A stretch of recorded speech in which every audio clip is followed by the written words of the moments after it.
Never shall innocent blood be shed, yet the blood of the wicked shall flow like a river.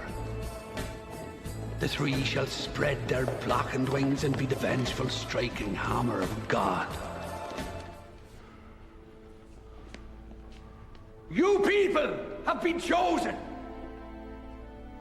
to reveal our existence to the world. You will witness what happens here today, and you will tell of it later. All eyes to the front.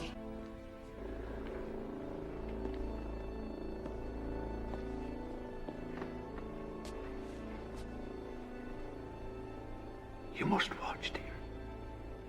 It'll all be over soon.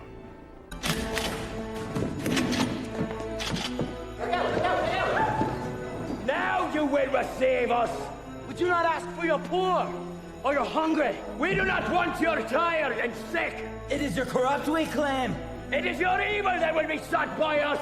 With every breath, we shall hunt them down. Each day, we will spill their blood till it rains down from the skies. Do not kill, do not rape, do not steal. These are principles which every man of every faith can embrace. These are not polite suggestions. These are codes of behavior. And those of you that ignore them will pay the dearest cost. There are varying degrees of evil. We urge you lesser forms of filth, not to push the bounds and cross over into true corruption, into our domain. For if you do, one day you will look behind you and you will see we three. And on that day, you will reap it. And we will send you to whatever God you wish.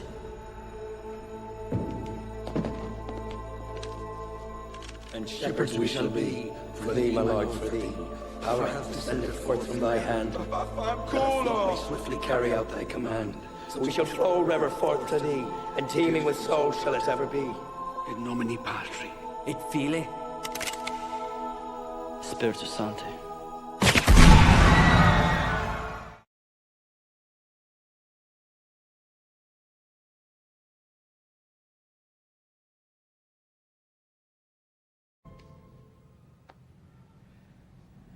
How far are we going to take this star?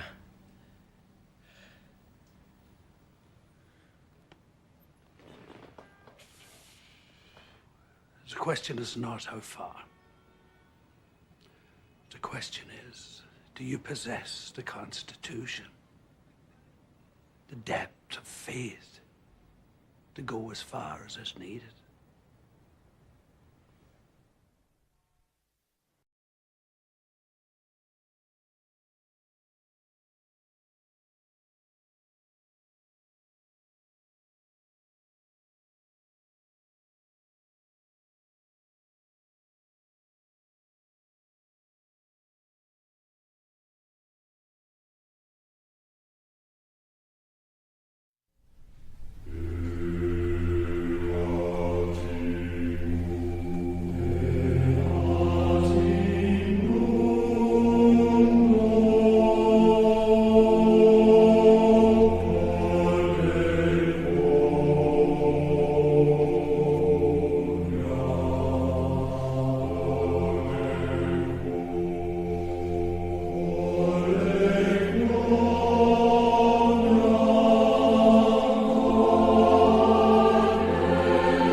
Like this is not streaming on X for some reason, guys. I don't know why, but StreamYard's just saying that there's an error and that I've tried to make it go and it won't go. So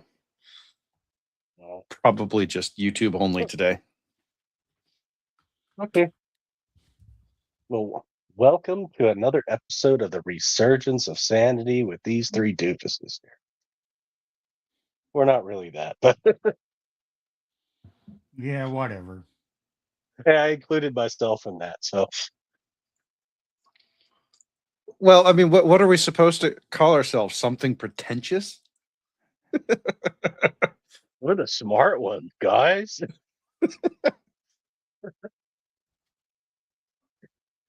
No, thanks.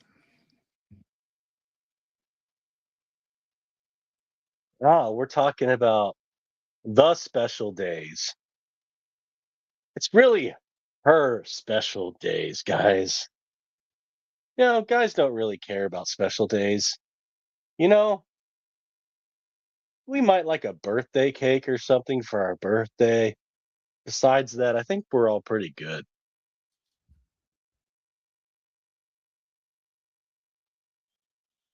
Do guys really like celebrating these special days and having all this fanfare? No. Like, it's nice if your family shows up for your graduation or something like that. That's nice. Okay. Do you need a bunch of presents and all these extemporaneous celebrations? No. A good handshake. Hey, I was here. Okay. Here's your birthday cake. That's really nice. There's one exception, though, Nick. What's that? Well, first marriage. We did this one time. You know, we had a fireplace in the house and put down a rug before the fire in front of the fireplace and had some real fun. You had some Batman stuff. And so I said, hey, can we make this an annual thing? Sure. So I was looking Didn't happen. forward to my special day. It didn't happen, did it? Did it happen, Steve? No, it didn't happen the next year. Shocker. Wow. I'm floored. This can't be true.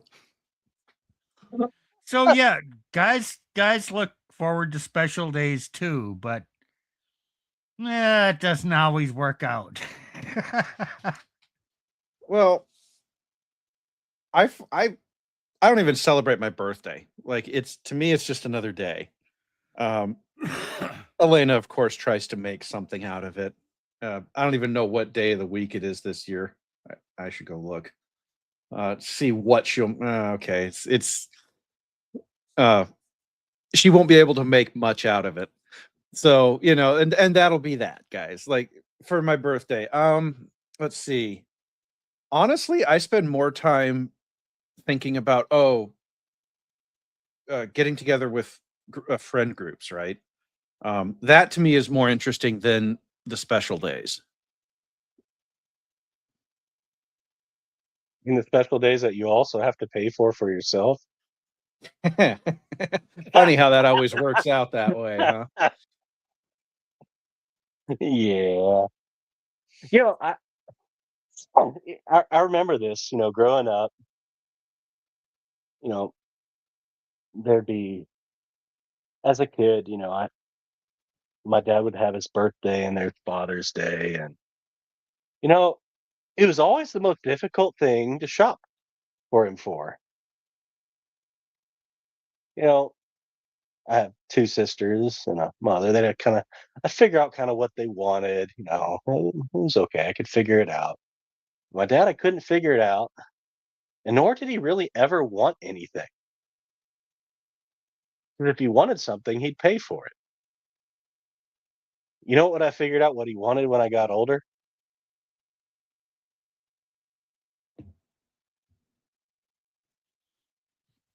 I don't know. Time with you. Say, Dad, thanks. Yeah. maybe we go to a bar, or I bring him a 6 pack of beer. We sit down, shoot the crap, and have a good time. That's what he wanted. Yeah. Yeah, it's kind of like what I was saying about, going and spending time with friend groups and, family too.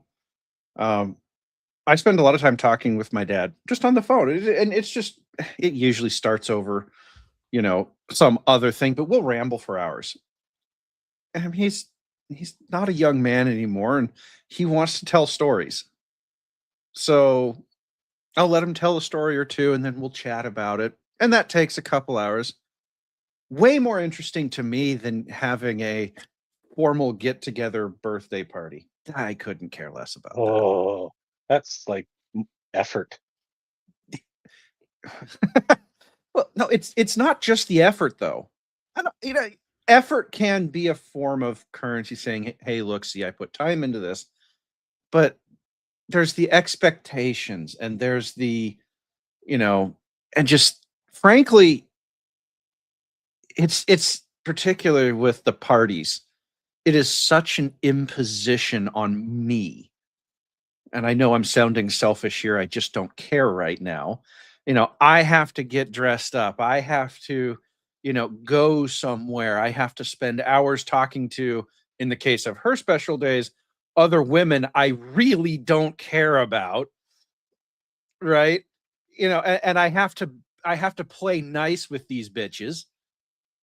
I have to bite my Uh, tongue from all of the red pill truth that's just sitting right back. That that's it's when you're looking for one work. of these. Right. It's work. It's not enjoyable, and I have to pay the bill as we walk out the door. Which is why I don't allow Elena to do this much at all. And the last time we did it, it was free. It was I didn't have to pay anything. We got a good, interesting comment here in the from Smoking Patriot. Because the only thing I wanted on my B day with my ex-wife was some horizontal love. Pretty much didn't care about the day outside of that. Well, was it really good horizontal love? He does say ex-wife in the comment. There's something. Exactly. Yeah. Yeah. Yeah. Yeah. It's like, oh, he's expecting me to do this today. I guess I'll get it over with. If you even got it, by the way. And I don't say that towards you specifically, but from personal experience, I get it. Well, he left another comment. We won't pull that one up, but You you guys. assuming? He said, "What is that?"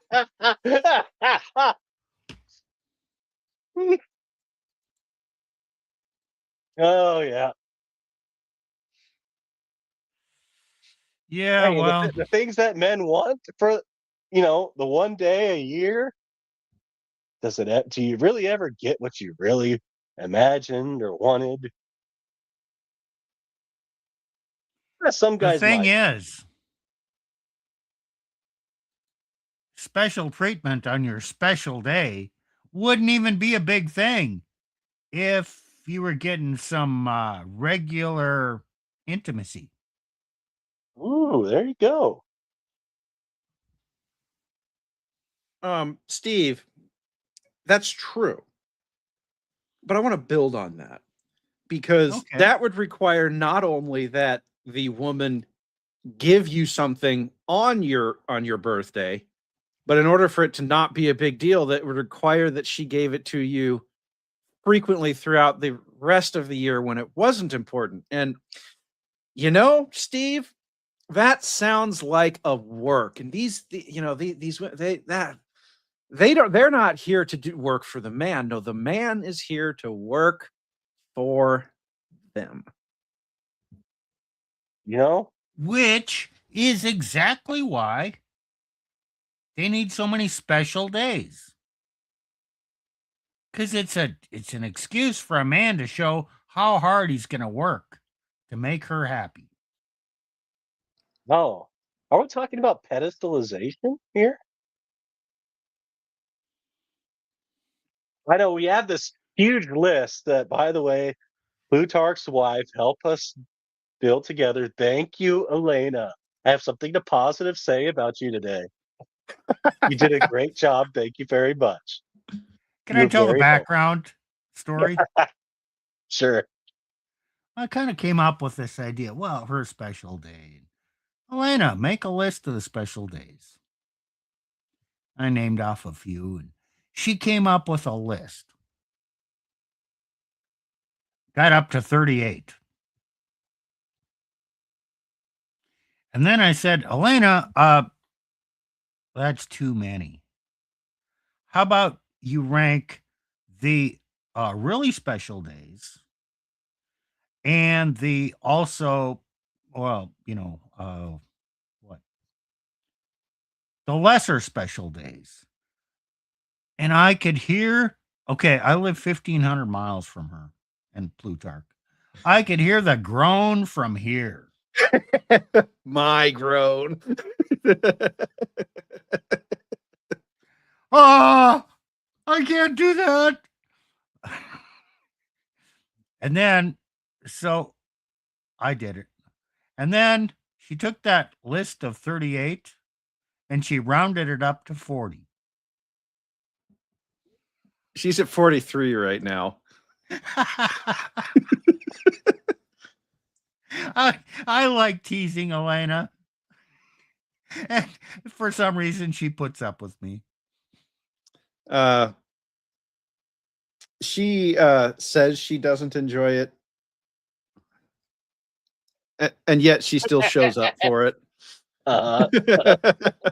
Guys, as we say, what's the red pill truth on that? It's not what they say, it's what they do. correct. And honestly, this is all just because they want to feel something, which, by the way, is why they're doing what they're doing with all these special days. They need to feel something.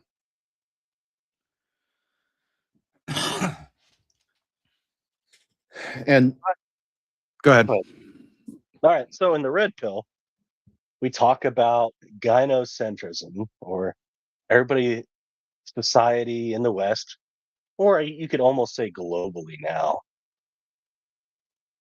The laws, the culture, even the churches, is embedded with viewing everything through the eyes of the promotion of women and their agenda. That's essentially, you could call it feminism worldwide. It's one way to say it. But also, men, when they put up with this unending list of days they must worship me lady, it's called white knighting, by the way. Um, this is called pedestalization,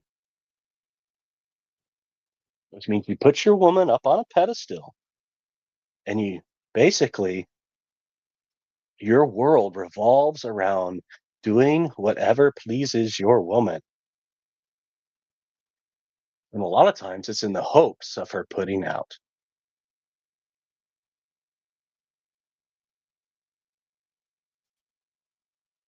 Did I get What that do you right? mean a lot of times? Like 95% of the time. Or not hoping that she puts out, but that maybe that's, you've already lost on that battle. Maybe you just want peace at home. And so you, That's a big one right there. Well, frequently it is easier to just shut up and do as she asks, because particularly if you're, I think this hits Christians harder than it does non-Christian men, because Christians have this view that we can't get divorced, we can't leave her. And so you're, as a man, your calculus is, well, if I get divorced, that's a mortal sin, can't do that. But this woman has turned against me, basically won't do anything aside from the bare minimum, and even then that's open question. Okay, so I might as well, since I can't leave, since leaving's a mortal sin, I might as well just give her what she wants. And she'll leave you. yes, she will leave you eventually anyway. But here's the thing. Even in that mode of the guy can still say yes, but she left me. Yes, there's this mentality of, oh, but I can't, but it's not my fault. Right. I gave her everything she wanted and she still cheated. It's not my fault that the marriage is over. It isn't his fault. It's like, it isn't his fault. It isn't his fault. I agree, but like that's what he has to suffer for years until she decides she's done with him. And God forbid he hits the wall and can't get another guy. Now he's stuck with a shrew. Shut up. Right. Yeah, exactly. Now he's stuck with a shrew he can't get rid of. And this is why rain on my hopes, damn it. I know. Well, but this is why I think that it is something that the church is going to have to grapple with, and why I personally will give married Christian men permission to file first is because of this. Is because if you go actually read the Bible, she abandoned the marriage long ago when she does this. So you filing first doesn't change anything in and this is my opinion. In the eyes of God, you filing first doesn't change anything. It just, sorry. You have to. It's already there. Yeah, exactly. So it's okay to just leave when women have behaved this way. Or you can end up with this giant fucking list of and it is huge. The list of things women will force you to throw a party for or celebrate or spend money on is incessant, and you're not getting anything for it. And the women have turned your religion into can't use that word. It used to be the old term was I'll have to edit it for you guys. A self-deletion pact, right? It's like she can use your religion to keep you paying for all this stuff, but she doesn't have to deliver anything herself. I'm sorry. That's just some bullshit. So do you want to bring up Elena's list? Okay. I got it right here on the left of my screen. This is Elena from Elena Bars Fitness. She helps formulate this list. And I hope she got some of it correct after she still didn't get prom right entirely, but it's on the list. Prom isn't a thing that translates well to Russian. Her note. No, I asked her to look that one up and understand the American experience, but I don't think she did. Her note for number 3 should be located with prom, but anyways, we'll get there. All right, her birthday. Hey, okay. Are you gonna bring it up on screen? Do you want me to? I mean, I can. I just might not be able to see, but or I can do it. Yeah, you can do it because I'm only got one screen and I won't be able to see. Oh, I'll do it. All right. I don't have my 3 screens and everything right now. Okay, let's see.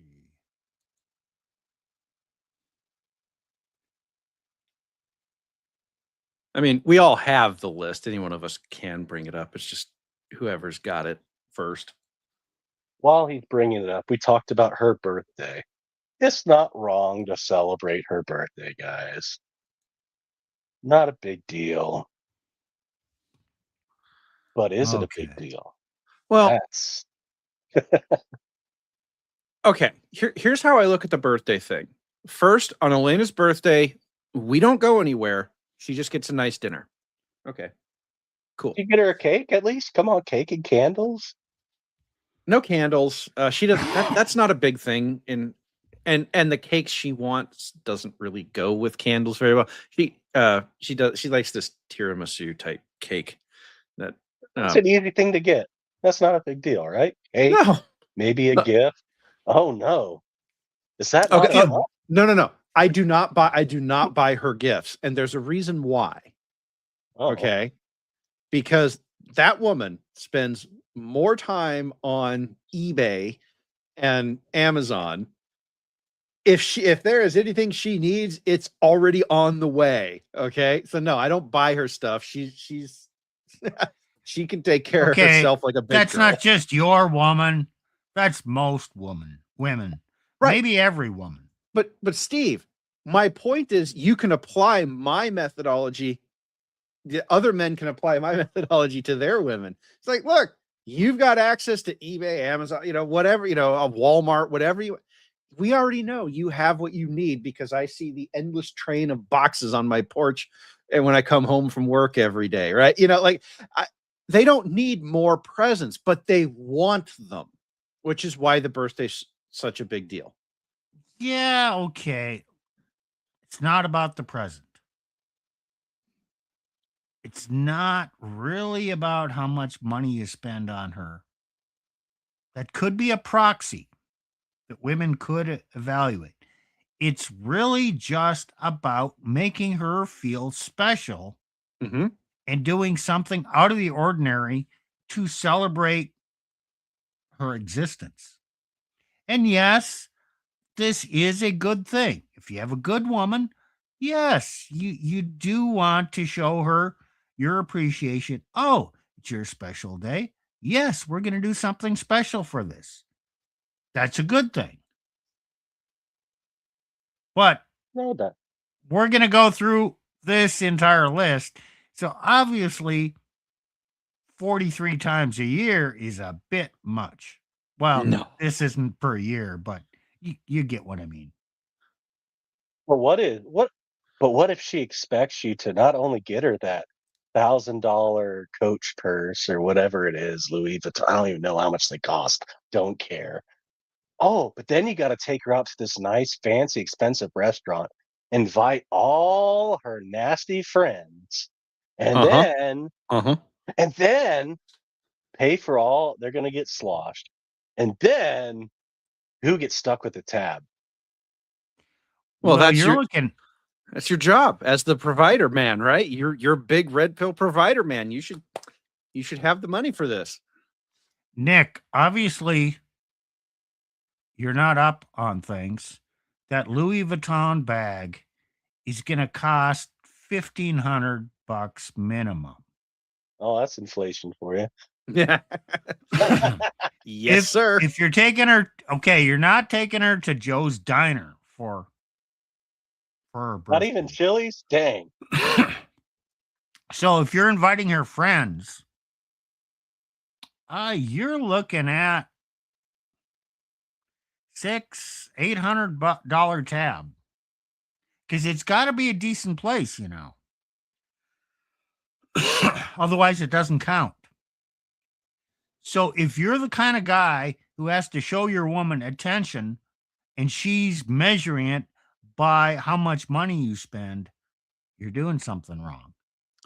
Well, Steve, what got this whole thing started was Elena put a post in our group chat. This is a few days ago now. And it was this picture this is on Instagram, I think, because she practically lives on Instagram, of this woman who was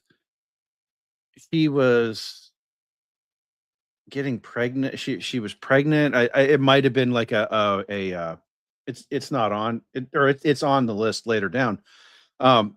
But she posted a picture of the party where they were sitting, and this thing was super formal. Like, you had a full set of formal dishware in front of you. You had a nap, not like a paper napkin, but one of those embroidered cloth towel things, whatever women call them. And she was the guy was nowhere to be seen. It was just a picture of her and a picture of this empty seating area that was all done up. And she's, of course, in a nice dress, with the baby bump. And Elena was losing her mind at how expensive this looked. And trust me, that sort of formal dinner is hatefully expensive. It's probably $300 a plate, and there were 15 plates or more at this table. So, you're yeah. Oh yeah, you're into this thing for thousands. And this was just her this was just her baby shower. I don't know if you guys have been watching lately. There's in recent times there's a TikTok trend of something called a baby moon. Yeah, I don't even it's in the know of that list. one. It's in the list. It's in the list. It's Yep. in the list because I had her put it there. Cool. It's like a honeymoon, except every time you have a kid, you need a 2-week vacation in Hawaii. Is this while you're pregnant or afterwards, or when does this occur? Wow. Oh, Typically like a month before the due date. Like these women are waddling around doing this. well, we'll All right. get to that. Right, but what I'm trying to is there is sorry, Steve, it was a little roundabout way of illustrating what you were saying. Oh wow, Tacticus can confirm. Oh no. Oh no. No, Tacticus. Oh no. It's for these women, it's about how they feel about it. And all of this entire list is about making her feel something. And her kids, there's a note at the bottom of this list because some of these, okay, so the next one on the list, elementary school graduation party. Okay, you as a kid had that because you were a trophy participation trophy millennial. Okay, you're gonna well, I didn't either, but my dad is he works for a living. And okay, so you had that as a kid. So now as a kid, that woman now thinks that that's normal. So she has to do one of those for every one of her kids. Yes. And who is the queen at the elementary school graduation party? The mom. Oh, could it be her special day too? No, can't be. Come on, it's a look. She worked very hard. She worked very hard getting that child to graduation day. She worked very hard driving back and forth, abandoning the kid at a government indoctrination center for 8-9 hours a day, and then ignoring the kid while they did their homework. She worked very hard at that. Am I, Nick? Am I being a little No, a little biased? No, okay, no, it's right. Then high school graduation party. I didn't have one, but a lot of the girls in my high school, the guys, you know what we did? Hell, we went to like the grocery store. We got a bunch of soda. Mm-hmm. We ordered some pizza, some cookies, sat down, had a good time. Played some Xbox. Yeah. But the women now, they had like these fancy cakes, had all these invitations, family came. Oh, here's some money and worship you, blah, blah, blah. And by the way, that note there, last chance to lose virginity before college, LOL, that's not for graduation party. That's for the next one. Prom. Nick, you're dating yourself here. With your high school graduation party? You know what the boomers did? No. We had a kegger. Nice. That would have been fun. if we were allowed to.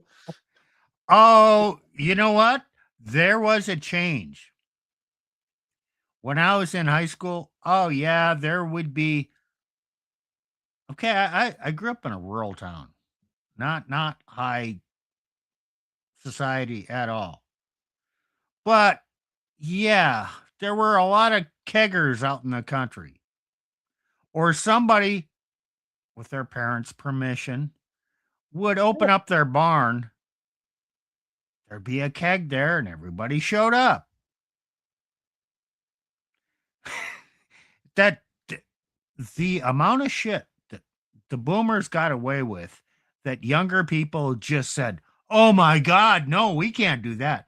No, it's astounding. I was gonna say, I I'm not wish. one to, I'm not the one advocating, you should go out and, get sloshed and all that stuff. But yeah, I mean, I wouldn't have, I'm not I wouldn't have been advocating. adverse I'm of just having a saying few what beers. happened. I would not have been adverse for having a few beers. Right. Probably would have had a good time dancing, all sorts of stuff. Yep, some people probably would have had too much, but yeah. But prom, I remember prom. Oh God, prom. Prom is an excuse today for women to dress slinky, for young Well, women to dress. It is kind of disgusting, actually. You should see some of the dresses these girls wear. Again, shit I've had to see being around my wife. And so that's why the note there, because these women are advertising. And it is exactly as red pill as you'd expect. All the women want the top 5% of the guys in the high school. It's always been true. Right? Yep. They and that has become the purpose of prom. I'm not entirely sure the history of how it got started and why. I think I want to say it started in the 50s, but somebody's probably going to tell me it started back in the 20s. But I don't think it's something that, because I mean, the concept of large high schools really didn't appear until the 20th century. So it'd be hard to do something like that before then. But it's you needed a high school with a graduating class of like 25 to 30. Yeah. Something of that. 1,500. Yeah. No, I grew up, I graduated with a class of 60. There were towns around my area. Yeah, 25, 30 was our graduating class. Yes, they had a prom. Okay, 20 years ago, about 20 years ago, Smokey Patriot talks about 20 years ago, they had skanky stuff for prom and homecoming. Yeah, They 20 did. years ago, about 20 years ago, I had my prom. Yeah. Good date. She was pretty hot. I did pretty But well. But anyways, what Nick- women expected? What? Nick, you've always done pretty well with the ladies. We've seen your offline stories. so here was a prom when not that I did this, not all of this, but you had to ask a girl to prom, and it was a big deal who went to who with prom, or who went to prom with who. So, I guess my junior year I had a date. My senior year I didn't, but I asked a girl from a different town. She went to prom with me. So then you went to her house and picked her up. Okay, she'd be dressed up. You'd usually have a corsage or something that she could pin on Lots her of money. dress. Okay, by the way, that cost the guy some And money, by the way. if you were really okay, you cleaned up your car, polished Yep. it and all that.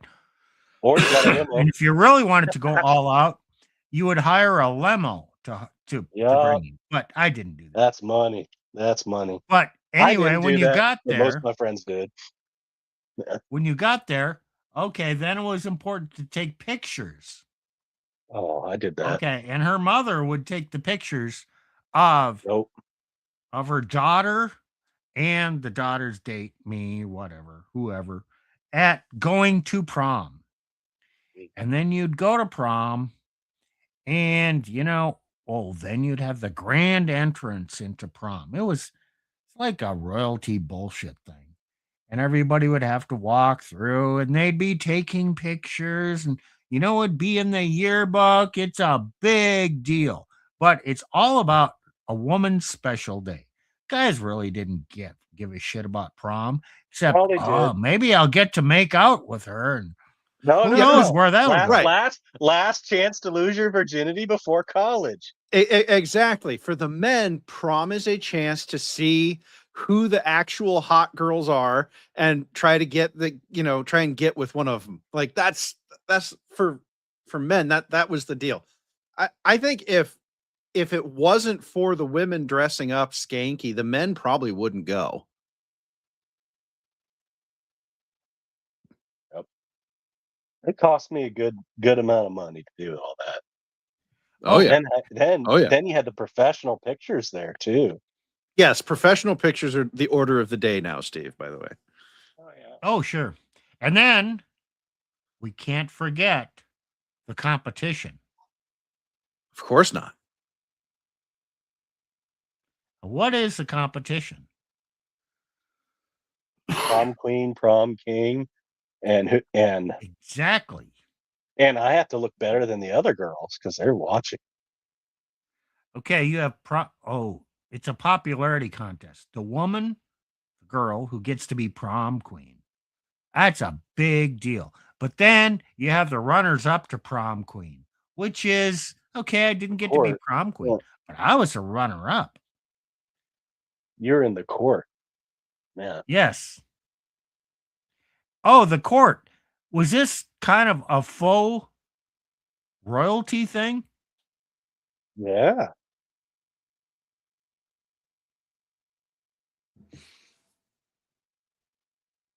Oh, look. Intersexual competition codified by the state.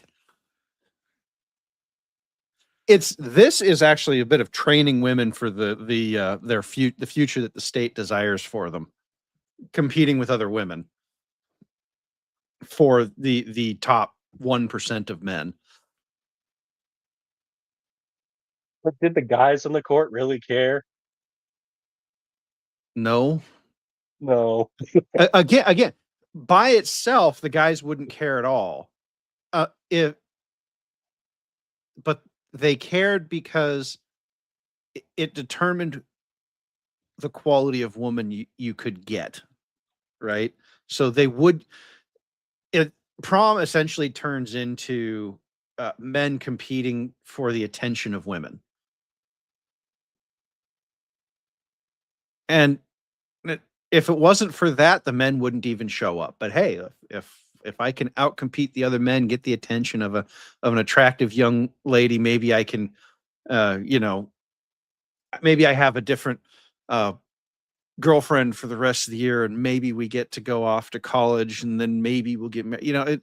You can see how the tape plays in these guys' heads, and it's all because of this sort of forced competition that they've set up.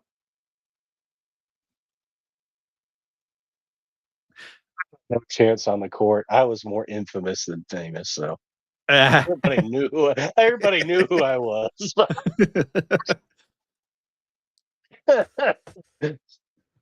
Well, sometimes it worked. Move on to the next one. It doesn't. Anyways, acceptance to law school or university. Before we get into this one, I want to tell you, Elena made this list. It's not in orders of importance. It's not in chronological order. It's just in stream of thought or correct order. She is a woman, and so feelings are the order of the day. And so this list just kind of popped out of the spaghetti noodles that the feelings created up there. So obviously, acceptance to law school would chronologically happen after homecoming. But okay, we'll just take them in order. Another chance to celebrate. Look at me. There's going to be a lot on this list that I would classify as Instagram days. The purpose of having the party is to get the appropriate photos and videos for Instagram, TikTok, etc. And true, but but also she has to. The guy she's with or the family she has must take her out to eat and give her flowers and all sorts of accolades, blah blah blah. And afterwards, maybe a month, maybe a week, or the day after, she'll kick that current guy to the curb and move on to the next There's an important thing on that day that guys should remember. Lipstick. No. This is like chapstick. Oh, that's chapstick? Okay. I thought you were doing a stand-in for lipstick. But okay. No. You're gonna have to make sure your lips don't dry out because you're gonna have to do a lot of ass kissing.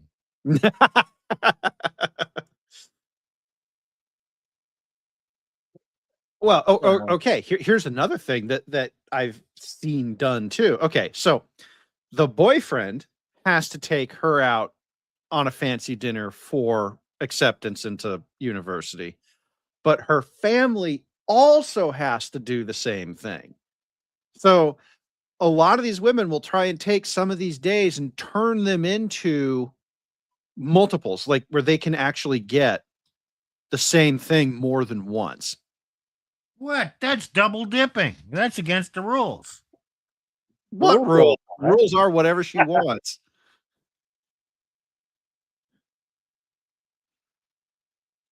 And by the way, guys, she's moving on to another chapter in her life where she's discovering herself with lots of better opportunities to try to latch onto a higher status man.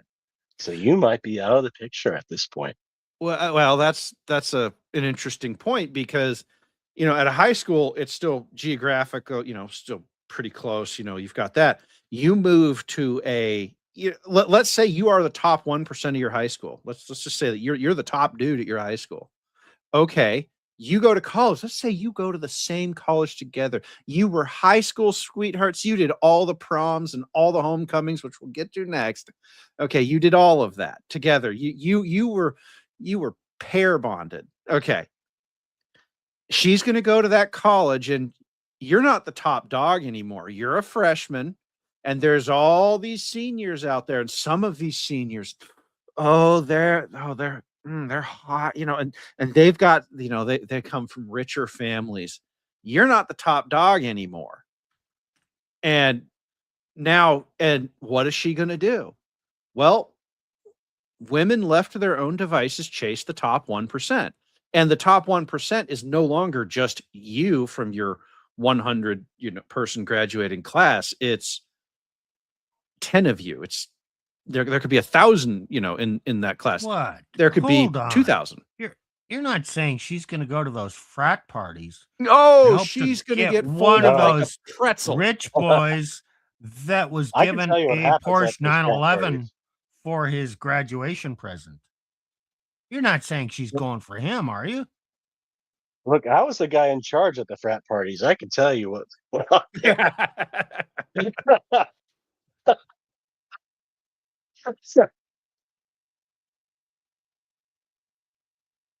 An amount of drunk girls that are willing to, just with a little drink, willing to pass on the guy and it was a mistake. No.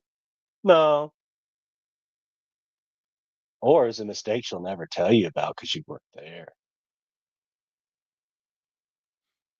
And by the way, these women tend to get passed along from guy to guy within the fraternities. Just say. I didn't partake, but yeah, it happened. I was the guy turning around the privileged girls. You don't know who my daddy is. Stumbling to get in the door, and they're getting mad. And I have a tattoo that one of them scarred. I still have it today, where it took a pen and went on my arm. And yeah, I still got that scar on my arm today. This special girl who I didn't know who her daddy was, and I told her to go home. The boys knew who they could rely on to keep the riffraff out. Yeah. So yeah, you got prom, acceptance to law school, university. Oh, homecoming. This applies both in high school and in university. Universities do homecomings now? Oh, God. Yeah, homecoming game. Yeah, there always is. It wasn't such a big deal in university. It was a bigger deal in high school, Yeah. at least small town high school. Yep. Yeah. Okay. Yeah. Now I'm thinking back. When I was in college, I was aware of homecoming, but I'm a nerdy engineer, so I never spent any time in that part of the school. The sports and whatnot. But Yeah. now that you say it, yes, the homecoming game. You're right. I remember that now. But but back then it wasn't as big a deal. But if you're in the sorority fraternity system, they make it into a deal sometimes where you got to have these floats and dates and bring a girl to the homecoming party, and then you have a The dip homecoming ball. afterwards. Yeah. Oh, we had that in high school. That's another. They dressed up pretty much the same for prom, maybe not as, maybe slightly less, but pretty much the same type of dress. And they have these huge. There's a lot of drinking. You usually go out to eat before you go there. You got to pay for the special things that go on their wrist or corsage or whatever. It might not be as much as prom. It's a scaled down prom, but they got some parties going on. I got to be honest. I don't even like the thought of calling it homecoming. Your school is not your home. Let's not get into that. It's just, it doesn't matter what it means. I Just know. a chance to highlight the woman, to feature every woman, so every woman can feel special. It's her special day, or one of the multitude of special days. Homecoming was definitely lower rent. The dresses were skankier. Yeah, because they could be. Prom was supposed to be high class, right? You were, Oh, but yeah, I got a story. go for it. So I went with a group to homecoming and all this fancy thing. The girl I was with, she just kind of like, I don't know, she just wasn't interested. I was like, okay, whatever. I moved on, had a bunch of other girls interested. On the way back, she was with another guy. She was already making her way out. So that's the girl I actually took to prom.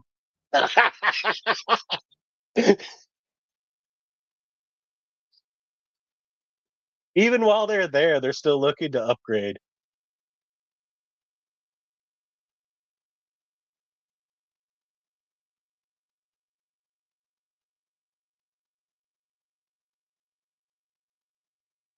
Is there? Hello. I think just went out.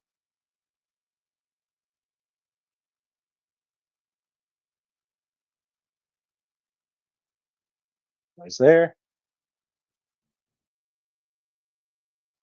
Hello? Yeah, I'm here. I just took a Like, break. Didn't think oh, Plutarch was going to take a break at the same time. oh yeah. So, anyways, the girl was looking to upgrade. About a month later, I started dating her, and that's the girl I took to prom. Funny story. Yeah. Anyway, moving on from prom, if nobody else has anything to say.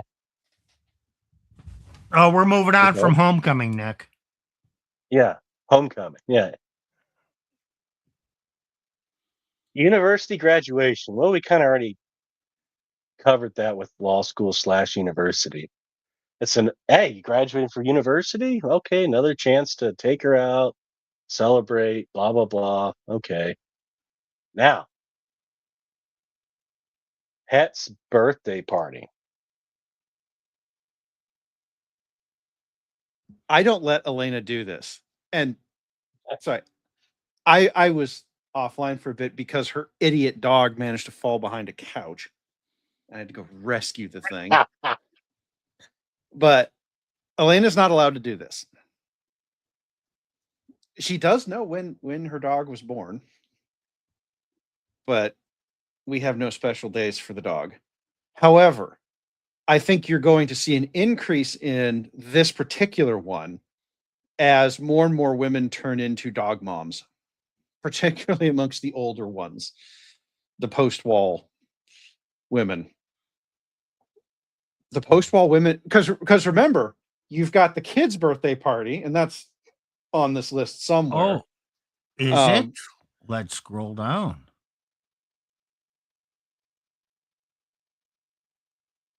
No. It's not. Oh, we need to add that. Where No, we we at? I don't. missed- No, we don't. No, this is Fur Baby's birthday party. Whether it's her baby or her fur baby, it occupies the same space. Is it really about the dog? Oh God, no. No, it's about her fur baby. Whether she gave birth Oh. to it. Okay, now I'm not trying to be critical or make fun of Elena here. She doesn't have children. And it's just natural that a woman wants to care for something smaller than her. It's just reality. So these women without a baby tend to adopt a pet. And they mother that pet in the same way they would mother a child. Yes. Okay, I'm the first generation off a farm, but I still have this mentality. It's a need. They're animals. Women have this. They're They're freaking going to do it. animals. They're animals. Correct. The animals do not understand the importance of it. They don't get it, particularly dogs. I like dogs, but dogs are dumb. They don't know what you're doing. They don't know why you're doing it. I mean, they love it in the moment, but they're going to forget about it 5 minutes after it's over. So, however, That's another. Go ahead. pet birthdays are another great example of an Instagram holiday or an Instagram day, right? This is something that she can put, photos up on the Insta for. You can invite her friends over and get fancy cakes and stuff and spend more money. And they do. And it's as disgusting as it sounds when you see pictures of it. Oh. Men put up with this? Interesting. Men fund this willingly in exchange for Nothing. They have their hopes for something, but no. Oh, what about the pet's death part? Okay, the pet, pet dies, you have people over. Yeah, okay. More of a funeral thing, probably not as upbeat. And this you don't put on Instagram. You don't see that. Yeah, but do you guys understand what this one is about? This is about her sad. She's sad. She is very sad. She was invested in this pet. Loved it. The pet died. She's going to relive that grief on that day. She's very sorrowful. She needs your comfort, and she needs to know she's special on the day that she's grieving and that you support her in her grief. So you need to do something special for her on the day that she is feeling so unbelievably sad. And that's what makes it special for her, to know that you care. You know what makes that so stupid, Steve? No, I don't. When you lose someone or something close to you, you're sad for more than one day. So I'm not saying funerals and stuff are wrong, but the idea that women have that party is going to fix the whole, that's just ridiculous. But Now, no, this is a special day that happens for the next 10 years after the pet's death. Oh, we have to do a memorial every year. Oh, Steve. Absolutely. Steve, you're not helping me out here. I'm introducing you to reality. Uh,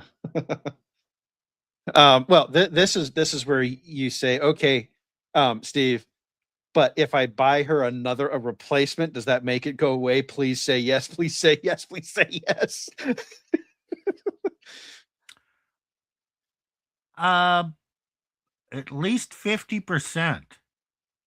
Oh, And then okay. it shortens. Hey, Then it shortens the window of memorial to maybe 3 years instead Oh, of what 10. happens if she decides to stuff it? Oh God, let's oh not man. go there. Oh no. No, no, Steve, that's the thing you can do now. And it is I know. oh no. The answer to that is no.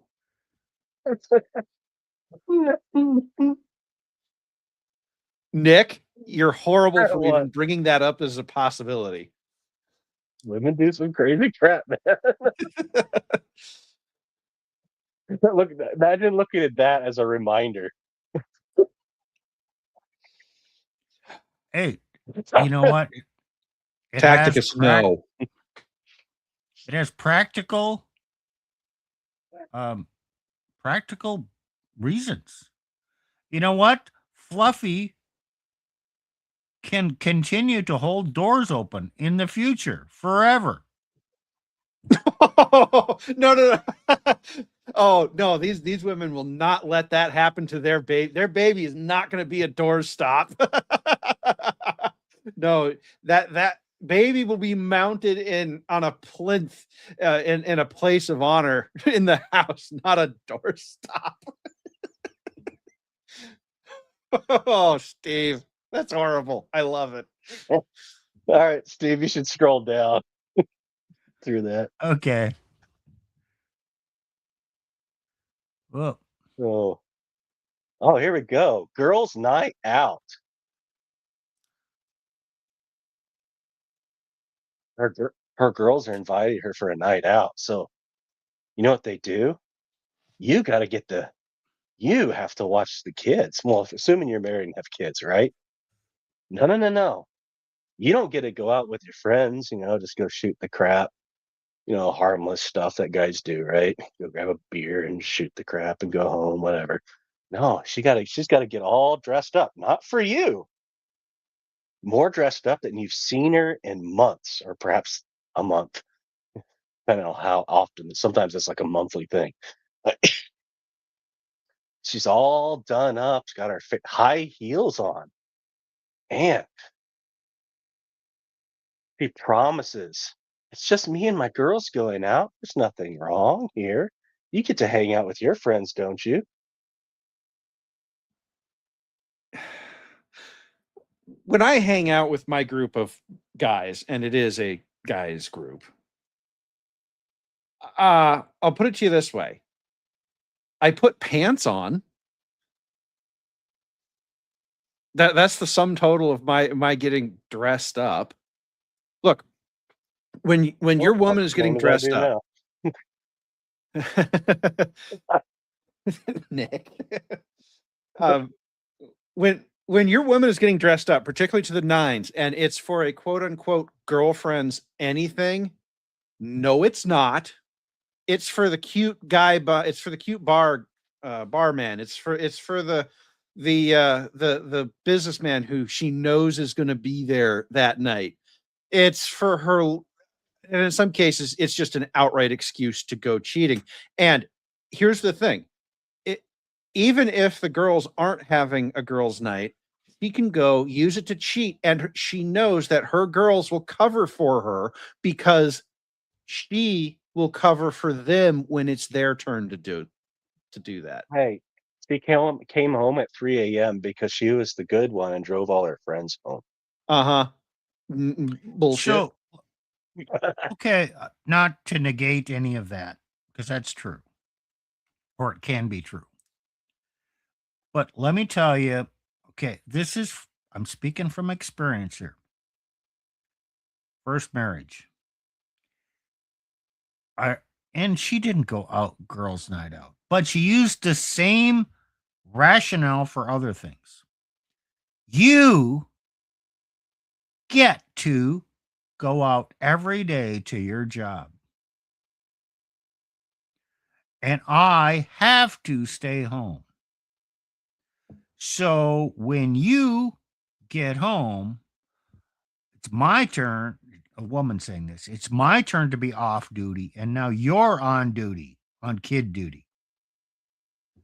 So somehow in her mind, since, and I'm sure it would work in a dual income family too, but if he has a privilege of getting out of the house every day, then and she can't or chooses to stay home, then it's her privilege to get out once in a while. And then he, obviously, every night when he's home, okay, he was out just having the time of his life every day, just not doing anything important.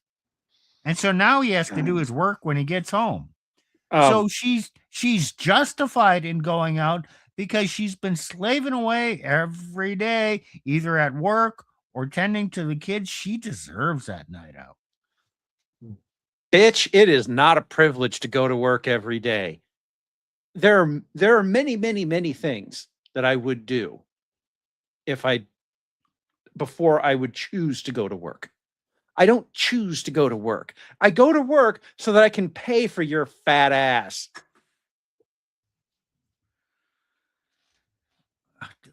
Elena doesn't have a fat ass. No, but she also doesn't say stupid shit like this. Yeah.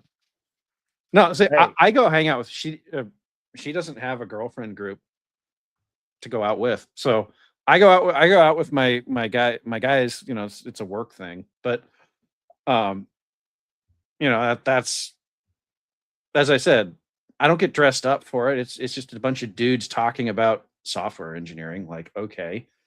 She would be bored to tears by it. She's met them. She's met the group on a couple of occasions. But other than that, by the way, guys, this is a point I would want to make is if she's going to a girls' night, you're going to a girls' night, or she's not going to a girls' night. Okay. Oh God. But it's That but sounds it's like mommy's hell. night out. I But don't it's care. mommy's I night don't out. care. I don't care. No, this needs to be a hard rule. There is more cheating that goes on at these quote unquote girls' nights out than there is almost in any other method of cheating. Girls' nights are cover, guys. Yep. Especially now that workplace liaisons are somewhat on the decline. HR Karens, huh? For whatever reason. Well, would you want to risk losing your job to having relations with a woman from work? I wouldn't. You know, back when I worked big tech, there were some lookers in there, but you wouldn't catch me looking at them sideways. Back when I was an engineer In the olden days. in the olden days, there were trips. You know, for a while, depending on my job, I would travel to well, I don't think there's any problem saying where. Edmonton, Canada, where the company's headquarters were. I would travel there sometimes once a month. Sometimes every 2-3 months, I'd have to go up there as an engineer. I'd have people I'd have to talk to, things to do. Okay, there were other divisions of the company. Well, like the accounting department. Sometimes people from there had to go up there. And the engineers had to go up there. There was an instance where a certain female accountant and a certain male engineer, their trips coincided for a few times. There were rumors I think they were probably confirmed, but yeah, I don't know.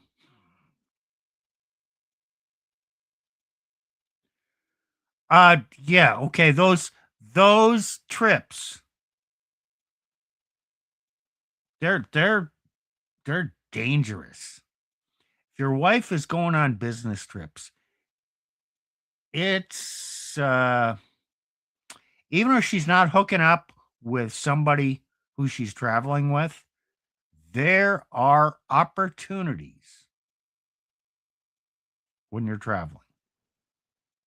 Endless opportunities, guys. You guys remember this was a long time ago, but there was this meme running around the internet probably 10 years ago or more now. And it was this woman in slinky lingerie, and she texted this picture to her husband. See, baby, look, I'm thinking about you, et cetera, et cetera. And he actually handled it really well. He responded, he responded to everything. But when she got home, the locks were changed. Her key didn't work. And it turns out that in the bottom corner of the picture were a pair of men's boots. Oh shit. So and he caught it and changed the locks on her before she got back home. Yeah, these women, I'll put it to you this way. I've been flirted with at hotel bars recently. Very recently. Okay. I just brush it off because you're gonna, and it's always this just makes no sense to me. It's always there was a where was I? Oh, right. This was about 6 months ago, and there was some school function going on, and she was obviously the one whose the dad wasn't there. There were moms and dads there. It was like some soccer thing, I think. And and I was sitting at the bar getting dinner. I was stone tired and very hungry because it'd been a long day. And I'm just sitting there eating, and she comes up, and you order at the bar to get your food, and she gets, she's asking me all these questions, just blathering about how to do this. And I'm like, and I thought to myself, I could have her if I wanted her, but God, I'm tired and I want to go to sleep. And I don't want to do that to Elena. And because she 20 years ago, she would have been a catch. She would have been good looking. She's not now, but that's just what these, like it's just like, but I could have if I wanted to. He was just all I had to do was flirt back. She would have bought it hook, line, and sinker. She was asking for it. She wanted a special day, Plutarch. Well, but it goes, we were talking about kid stuff earlier. You send the mom out with the kid to do, this was it was a soccer match thing. It was some tournament, I think. And they had to drive to this place, and they got a hotel for it. Okay, guys, you have to think like that. Your woman is out there flirting with, I'm nothing special now. Unfortunately, because of the timing, she saw my credit card and what it is. And, and it's like, so it was an unfortunate signal of, oh, hey, this guy might actually have some money and status. But it's like, that is the kind of thing that happens. And this was just a purely innocent mom is chaperoning the kids on a soccer tournament. That's all this was. Just it wasn't even a special day on this list. It was, as Steve said, she's trying to get another one. Whoa, hold on, Plutarch. Are you saying I should get a platinum card? Thanks, Steve. Get get the purple one if you know what I mean. That one's. I don't. I don't have a clue, but it's the, I knew where you were going with this. Oh, but here's the other thing, guys. Women absolutely are. They are always aware of the markers of status, and they will see that shit and they will pick up on it instantly. Yep. Yeah, tactic. Oh, yeah. Yep. My dad uses that. Oh yeah, no, the women know the markers of status and they will use it. You know, I wasn't dressed particularly well, but then looking at the so there were men there. Some of these, it was very obviously a full family thing, and looking at the men that came with, it's like, yeah, okay, I'm not the best looking dude, but if that's the pool she's pulling from, I get it, right? You know, we're talking about some very unremarkable specimens of the male species. You know, and so it's just like, okay, yeah, I get it. But you know, it's like these guys will tell you I'm nothing special, but it was even that it was just the fact that I had a little bit of status and I can carry myself confidently. And yeah. You're just saying in the land of midgets, a short man is king. That's exactly what it was. And as I said, I did not do anything. She was probably older than me. As I said, 20 years ago, she might have been worth looking at. But that's the other thing. These women will not stop when they get older. They will not. No, they don't. And these girls' nights out, these kids' soccer trips, they represent one of the best opportunities that women have to cheat. Okay, I want to make a point here. If she's your woman, you need to celebrate and show her how important she is. If she's not entirely happy with you, her special day is about some other man to pay her attention. So we started off the stream saying, for a man, the special day is about getting sex. Well, for a woman, her special day is about getting sex or an excuse to have sex. Or if she's with a man, it's an excuse to not have sex, but get praised for it. And get cash and prizes out of him. That too. So to say her special day is not about her having sex is not entirely true. Depending on where she's at or what her mind state is, it could be about having sex. Oh yeah, definitely. And you guys need to be aware of this. And don't think that she's only just going to hit on the hot guy. Here's how it actually works, particularly in these opportunistic scenarios. She's just going to hit on the hottest guy, right? The guy with, even if he's not a traditionally hot. Well, yeah, but that's what's sitting here at the bar tonight, and I could have it if I wanted it. Is how they're thinking, right? You muted, Nick? Can't hear you. I'm here. Can you hear me? Okay, yeah, now we can. Can you hear? Okay. And let's extend this to the next one. All those points are valid, but this could happen on her girlfriend's birthday too. Oh yeah. That's just an extension of what we said. You can just go to the next one. Girlfriend's birthday is girls' night out. Yeah. Now, if they're going to somebody's house or something, okay, whatever.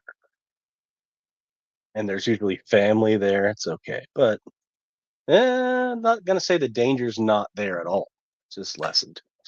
Yeah, it lessens it, but only by a little, because she can still pick a guy and go out later after the party. On a lot of these, I would say you still need to go. her girlfriend's birthday, you still need to know.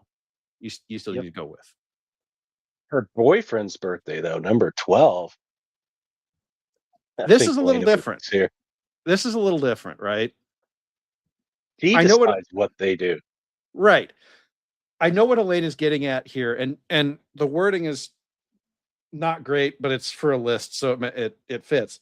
You could also say her husband's birthday, right? And what the purpose of these days because remember how in the beginning of the episode we described, oh right, we really don't care that much about these things, right? She does. So this is a chance for her to get a day, but make it sound like it's a day for you, the guy. Had some of those. Oh, yeah. So, depending on your relationship and how you run your life, it could be an excuse for her to dress up. Say, we need Correct. to go to a fancy restaurant. Yep. And so, get a fancy meal.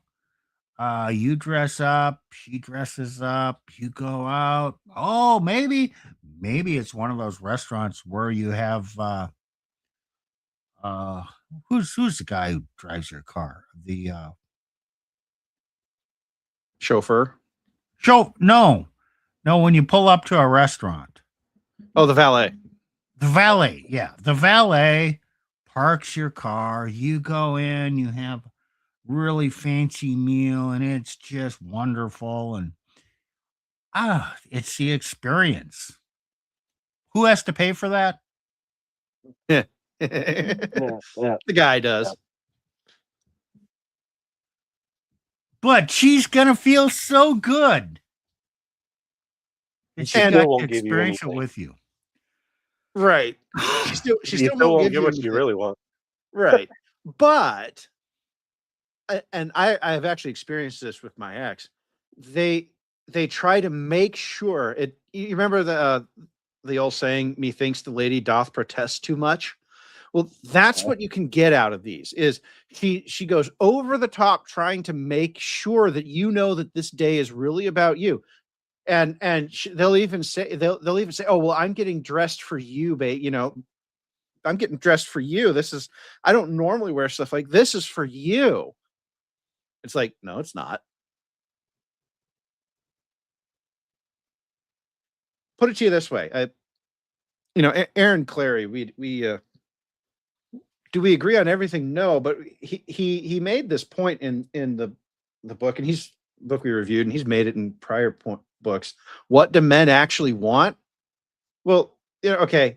He says, the French maid outfit in the kitchen. See, we want you to dress up for us at home where only we can see it. When you get dressed up for going out, that's not for us.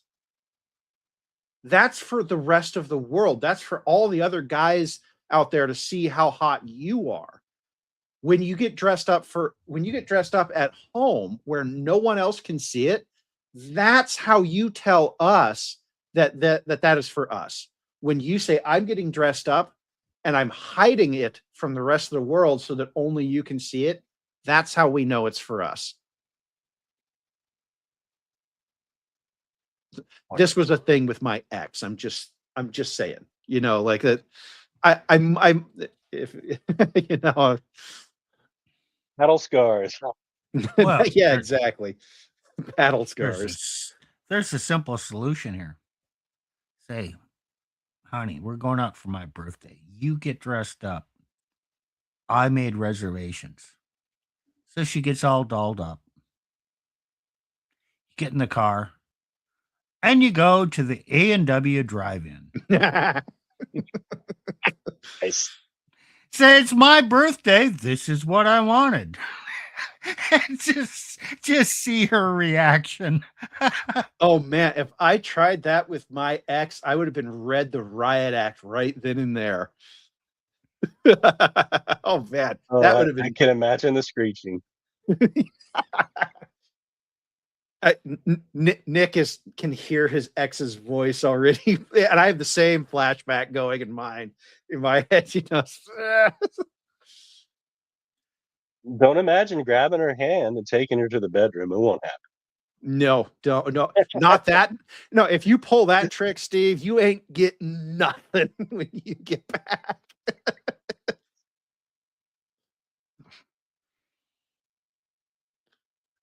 Oh man, I don't know. Nick has a lot of luck in having women attracted to him by doing the most inappropriate or dismissive things. That this works. assumes the woman's in your frame. Right. Here's the thing. When you do that kind of stuff, and this is a larger red pill lesson, this is what makes red pilling men so hard is when a woman has been operating in her own frame and you've been in her frame for so long, when you do something like that totally rips it away from her, they're not going to necessarily react like a woman who's been inside the man's frame for a while. If I did that to Elena, she'd think it's hysterical. And then we'd go back and have some fun. Okay, if I did that to my ex, no. I already know that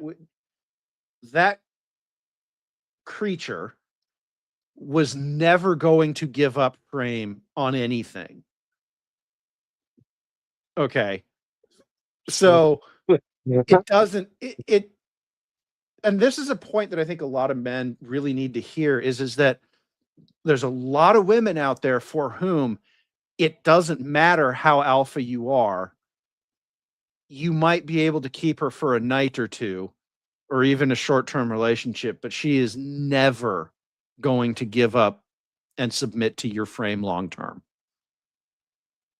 Okay. It's just a cold truth. They why do men care about body count so much? Because the more body she has on her, the harder it will be for her to submit to your frame. So that's what's driving this. Okay. The next one. Can I follow up on that a little bit? Okay, Steve. This is a little bit over the top, but I think it's kind of true.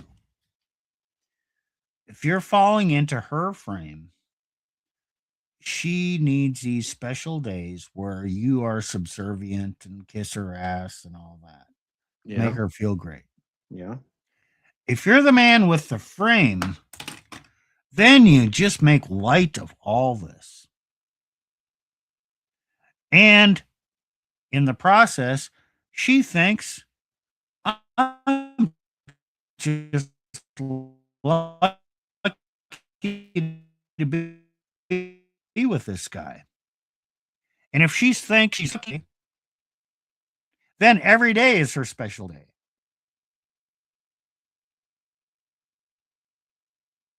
Yep. Pretty much. I'm overstating it. Obviously, I am overstating it. Yeah. But it's she kind of is true. Okay. Oh, today's another day. Oh, I have my husband. Great. I'm lucky. What did I say? I did this text to in our shared chat. Where was it? I don't know. Which one? Oh no, it's one of the recent ones. I said to Elena. What? Was it the shit test day one? No, it's not that far back.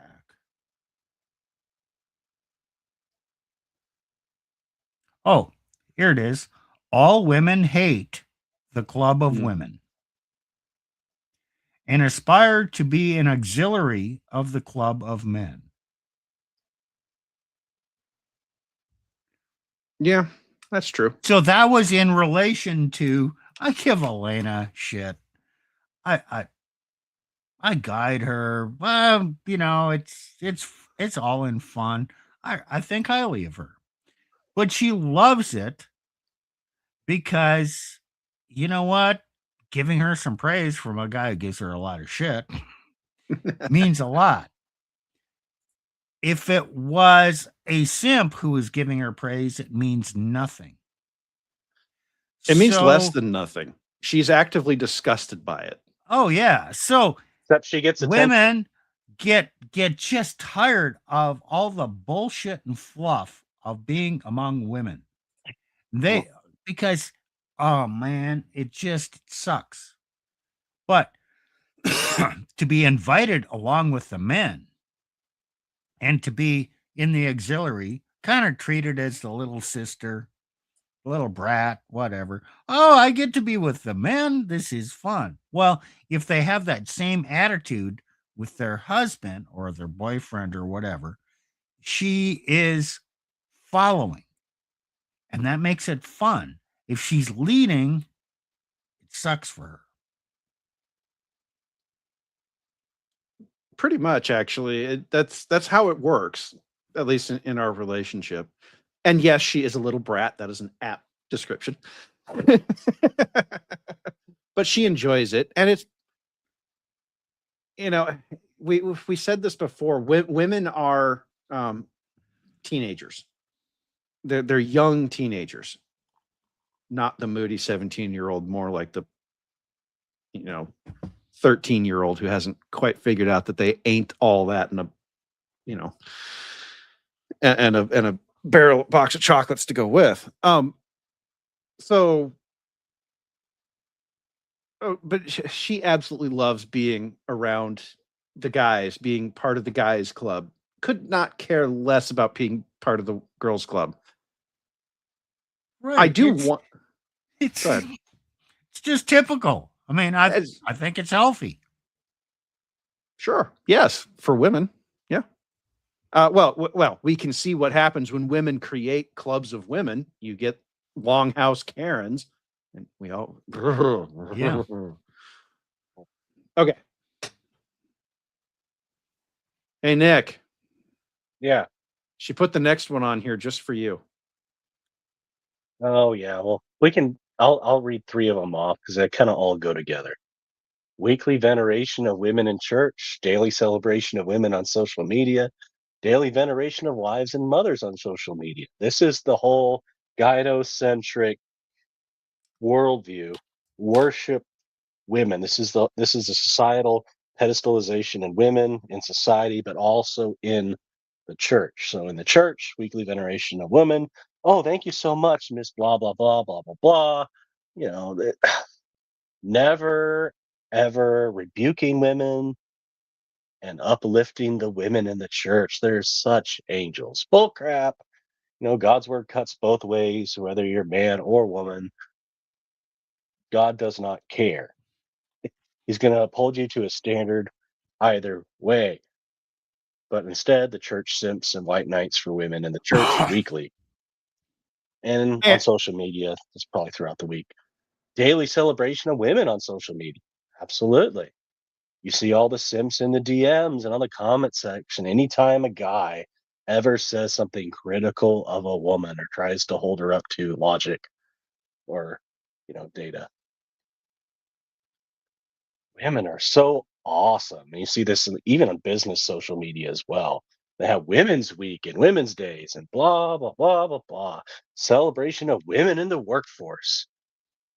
What they're not telling you is they're not hiring the men and not promoting the men in the workforce. And the wives and mothers in social media. Yeah, they're great. Women. Oh, they work so hard, these mothers and wives. We have to uplift them. It's just more of this celebration. I don't know if it's special days, but it kind of fits in with the cultural ongoing celebration of women and uplifting them. Hey, Anybody have Nick. any those 3? Well, it sounds like you're saying that there's a hierarchy of the quality of days, because we know in the Red Pill and elsewhere that women go on social media for attention, right? Yes. Okay.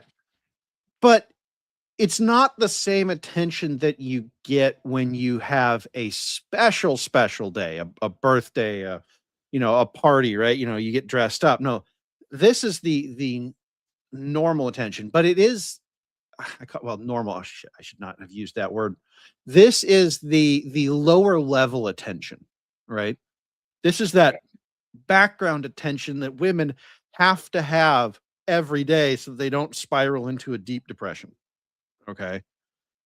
So it's not really a special day in terms of like it's a standout holiday, but if they don't get it, they feel like they aren't special. You know what I mean? Yep, and they aren't. Nick. I see something very insidious in this. Because these three things are an attack on hierarchy. The hierarchy of the man. We need to celebrate, venerate women and promote their Pedestalization. equality with men. Not Now- equality, superiority. It's pedestalization. Okay, now we have a special instance where this is happening right now as we speak. It's in the Catholic Church. Now, not everybody's paying attention to that, so let me just inform you. Under Pope Francis, they had this get-together of bishops. It was called the Synod on Synodality. What the fuck does that mean? It's like the meeting on meetingness. A synod is a meeting. What is synodality? Well, it's the meetingness of being in a meeting. So it's kind of like communism. The people get to decide. So now we're in the next phase of implementing this synodality. And you're going to start seeing in the Catholic sphere, okay, they're going to talk about the new synodal church. So the people get a say in how things work. So now, okay, for future priests and how they're formed, the people get to participate in the formation of priests with special consideration of what women can contribute to this. So there's going to have committees and feelings and all this. And if you read any of the language about this complete and utter bullshit, it's just, it boggles the mind because it's like communism. The people are now going to tell the leaders what to do. And how should you be a priest? Well, let's talk to the people. And who among the people are going to be the most vocal? It's the women. The nasty Karens. And Let so me you're going to tell have the you how Karens to- telling the future priests how to be good priests and how to be men. Holy Oh. shit. Are you kidding me? This shit is happening and it's creeping. Okay, I'm going to tell you this. Don't just say, oh, that's those damn Catholics. It's happening to the Catholics. It's in Presbyterians too. It's also happening to you Protestants, Presbyterians, Yep. Lutherans. If not now, in the near future, or maybe you're ahead of us. I don't know. These things By the happen way, in parallel. I gave a sermon at Presbytery about this crap. I did this when I was my early days as a pastor. I was like, why are we having all these women tell everybody how women and men should be and how pastors need to do this and that? You know, actually, they told them to shut up, basically. And they called these women, wolves and Jezebels. Guess what? You're kicked out of that church, Nick. That denomination. But the problem still persists because they will never deal with it. It's like, oh, we know this is wrong and we're still fighting. Yeah, you'll never do anything about it. Your bureaucracy does exactly what your bureaucracy does, is talk about crap and get rid of the people that actually point out crap. So Nick was a pastor. Divorce happened. The denomination did not back him. There was an investigation, and well, basically, he's on the outside. Okay, what happens in the Catholic Church? Well, yeah, you piss off some people, and the bishop doesn't like you, and you lose your parish. You become, quote, a canceled priest.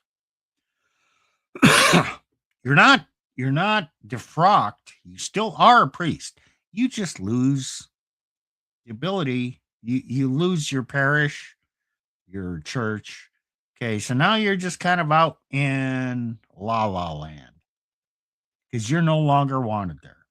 It's happening to good Catholic, masculine, traditional priests, and it's also happening in the Protestant church. It's parallel tracks. Now, we can move on, I guess, to number 16.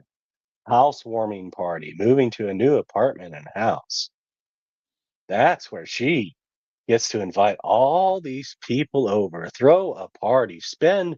If you had any money left over from the move, you won't now. It's because she's going to spend it on all this stupid crap that was not budgeted. Invite all these people for all these fancy dishes and all these other dishes, and it's not going to be about you. You'll be probably off in a corner, stuck with some other guys that got dragged along, watching the women chat it up and have a good time. And you're like, ugh. How much, Okay, so hey, Nick, how much money did she have to spend redecorating the new place before the party? Exactly. well, and so okay, some of these days are less about her getting stuff specifically from you, the man, as it is, can she get stuff from your immediate friends and family group? So housewarming parties, you're supposed to bring a gift to warm the house, right? So there are, just like engagement wedding lists, there are registries. There's now housewarming registries. We need this stuff for our new house. Oh, So it that's never ends. no, it doesn't. Everything has been commercialized because women are. Oh, I just thought of something. Everything has been commoditized because women are a commodity themselves. And so everything about women can therefore be commoditized. And that's really what you're seeing here. I mean, look at so the wedding party, it's in red down there. That is another example of, she's not really expecting the man that she's getting married to buy her a bunch of gifts. No, he has to pay for the party itself. That's his contribution. But the wedding party is for all of her friends and family to bring her stuff. Right? She needs stuff. Engagement, bachelorette, and rehearsal parties. These are all just. There's more below that. There's more below that. Oh God. Oh yeah, we'll get to all that. Steve can scroll down just a little bit. Good, but before I say that, does Harbor Freight have a wedding gift list that people can Most sign up and places. Yeah, Bed Bath and Beyond is one I use. I don't care about that. I want Harbor Freight, like a new toolbox. But that's not for her. Sockets. I know, but hey, you know what? The man is half of the party getting married. No. That's not something for her. Yeah, it's not for her though. How dare you put that on there? So I mean, okay, broke up with boyfriend party. I'll do that. Okay, yeah. That Okay. happens. Steve, scroll up a little bit, just a little bit. Oh wow. I was trying to get 18 through whatever, but Broke up with boyfriend party. That's the same as a pet's death party. She gets to be sad and you have to comfort her. And how do you comfort her? Well, a bottle of wine, whatever. Just you know, For be that one, there, she needs all her understand her girlfriends. feelings. For Oh that one, she yeah, needs her girlfriends around. but they're gonna bring the wine then. Yes. Oh, totally.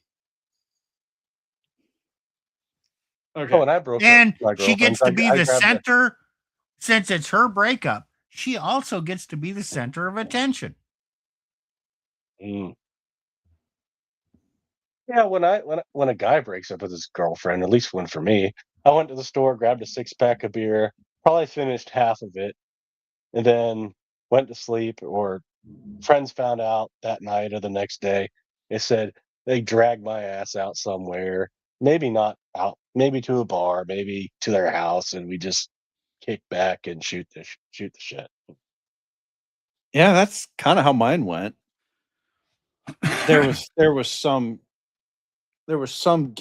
church get together right after because I think it was like a Thursday that I found out everything that was going on, and it was like a Saturday. So I just showed up at my parents' house, and my parents all knew what was going on at that point. I told them already, and so they just kind of. My parents are actually pretty cool about it. I just showed up. They stuck a bunch of food in front of me and said, "Here, you need to go eat something, and you can just go sit over in the corner over there." And everyone and they told everyone to leave me alone, But that's kind of what you want as a guy, right? Okay, Yep. some beer, some food, and leave me alone. you know. But Leia made a good point, though. Women's might also use this as a girls' night out with drinks, which leads to moving on because she got on the next Yes, dick. yes, it's Although true. a lot of times she already moved on to the next dick already. Oh, And you that just was found out. right. Yeah, that was my case.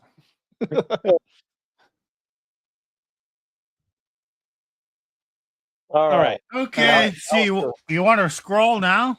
Yeah. I'll go. I'll list them all: engagement party, bachelorette party, rehearsal party, wedding party. What's the next one? Wait, Uh, before that, Elena, you have a list of 43. Doesn't count because you have engagement party listed twice. Okay, now we can scroll.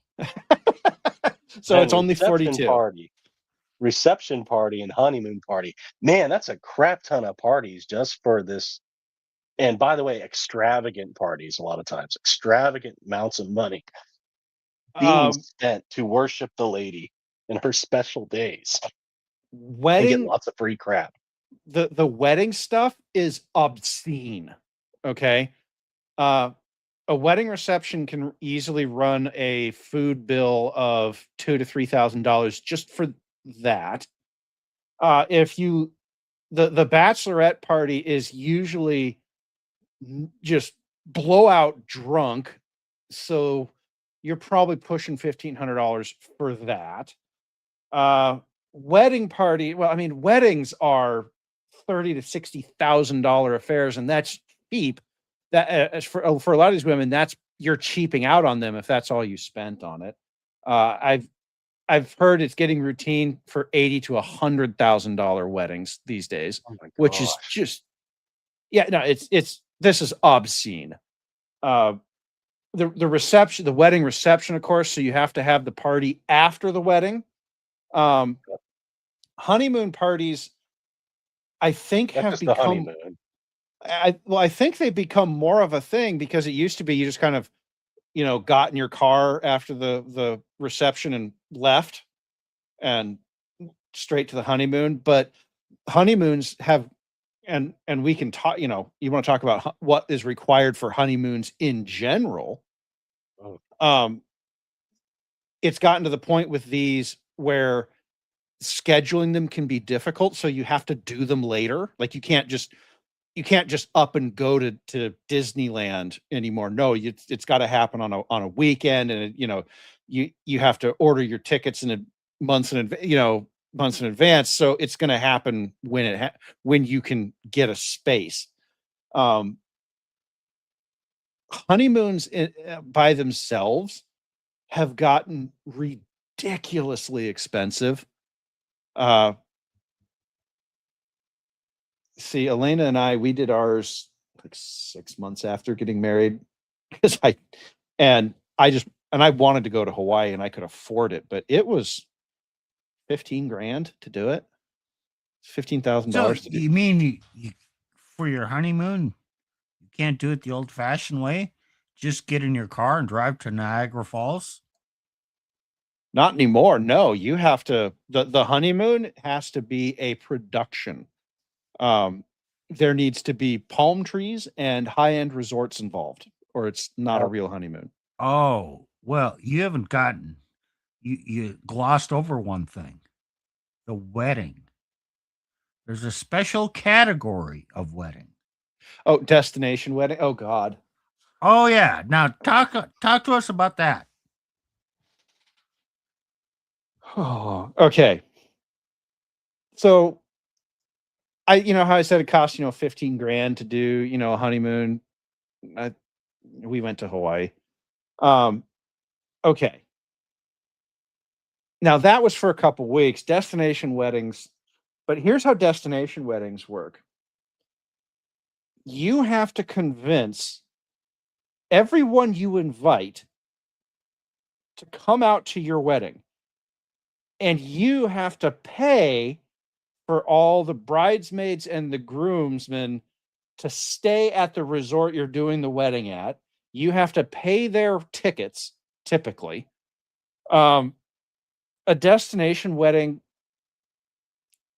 if you pay for everyone you care about to come out, the total cost of the wedding, and I'm not saying that necessarily the bride and groom are paying for all of this, because they're not. A lot of times, parents and family members will buy their own tickets out. You're probably looking at $250,000 spent on this wedding, on these destination weddings. They haven't been as popular lately because they're so obscenely expensive. Most people can't afford them. They were a really big deal pre-COVID. In like 2015 up to 2020, they were a huge deal. You can still do a budget destination wedding where she still wants a destination wedding. Okay, you could do Hawaii. Hawaii's You really could expensive. do No, Hawaii's Mexico, insane. but you're still going to have to Insanely rent. expensive. You're still going to have to rent the place and, the venue and all that. Do all those arrangements. And yeah, you can have like 10 or 15 closest family friends come. You can make them pay their own way, or at least subsidize it a bit. Yeah, maybe you can still get it down to 60, 80 grand. I mean, Not it's still absurd. Not if you want the upscale wedding that all these women, the venue and whatnot that all these women want. Well, Because no. that'll run you $30,000 right there. Right. So, whatever you do to go down this high tier thing, her aspirations are always going to be more. Correct. Always. So, you cannot control the cost. On the other hand, what are your options? You can go to the justice of the peace or the courthouse. Find a day. You show up. You're going to pay the judge $100. If you have to find witnesses, you're going to pay them like $25 a piece to be a witness. Yeah, you can get it done for under $200. Oh, wait a minute. I'm a religious person. I'm Catholic. I can't do that. I want a legitimate marriage. Great. Fine. You go talk to the priest and say, we just want to get married. He will, I think they used to call this sacristy wedding. He'll bring you in, the back room. He'll do the thing. The wedding ceremony. You're married. You're probably going to always pay the pastor a little bit. So you can probably get it done for $100 there. Oh, you don't have fancy witnesses? Well, you're going to need a witness or two there too, because it's a contract. Remember that. Mm. But There's no special day. So on the low end, you can get married for a couple $100, even cheaper than Vegas. Or hear you the can spend shrieking. $250,000. I can hear the Now, shrieking already. Yeah, Nick. how badly does she want to be married to you? Or does wants she The really want more the $250,000 vacation? She wants to celebrate her, all the fancy photographs, all her friends celebrating her, cheering her on, and having her worship session. That's most well, of it. that's the kind of woman you're getting then. Yeah. Smoking Patriot. I gotta pull this one up. You know, so you I do an agree. expensive wedding. Most guys do an expensive wedding for their first one. Oh, guilty. Yeah, exactly. My the wedding with Elena was a lot less expensive. We got the chapel It and was. the priest for like $750, and the dress was $800, and the tux rentals were like $200 or $300 for everyone, and that was it. That was the sum total of it. Way better in my opinion. Way better. But no shrieking. Sorry, Patriot. That was actually Elena's plan for her wedding. She didn't want a big one. And if you guys know anything about Russian weddings, you know that they're 2 to 3 day events. No. Oh yeah, they are. And she very definitely did not want anything like that. So yet again, I picked well, is how that works out. Okay. The next 4 or 5, no, 4. The next 4 are all, oh, she doubled up on these on 30 and 31 too. Okay, we're only down to 41 here. Baby moon, gender reveal party, push present, and baby shower. Okay. So a baby moon is pretty much exactly what you think it is. It's a 2-week vacation to a Caribbean destination, but when the girl is pregnant, typically later. So what you will see is these guys will take these girls on 1-2 week destination vacations 1 or 2 months before their due date, and they have to do this for every kid. So if you have 3 kids, you've done 3 of these. And they cost about what was it, 15,000-20,000 a piece, right? They're not, it's not a destination wedding. It's not that fancy and expensive. You're literally just going to a resort somewhere and racking out on the beach, or whatever it is you prefer to do. But as a guy, by the way, what you probably won't be getting any. Well, no, because she'll just claim that she's unavailable by. No, what she'll say is, what do you want from me? I'm already carrying your child. So, a guy for 3 kids can spend $45,000 to $60,000 on vacations because she deserves a vacation before pushing out your child. Although the data suggests that 30% of the time, it ain't even your child that you're buying this vacation for her.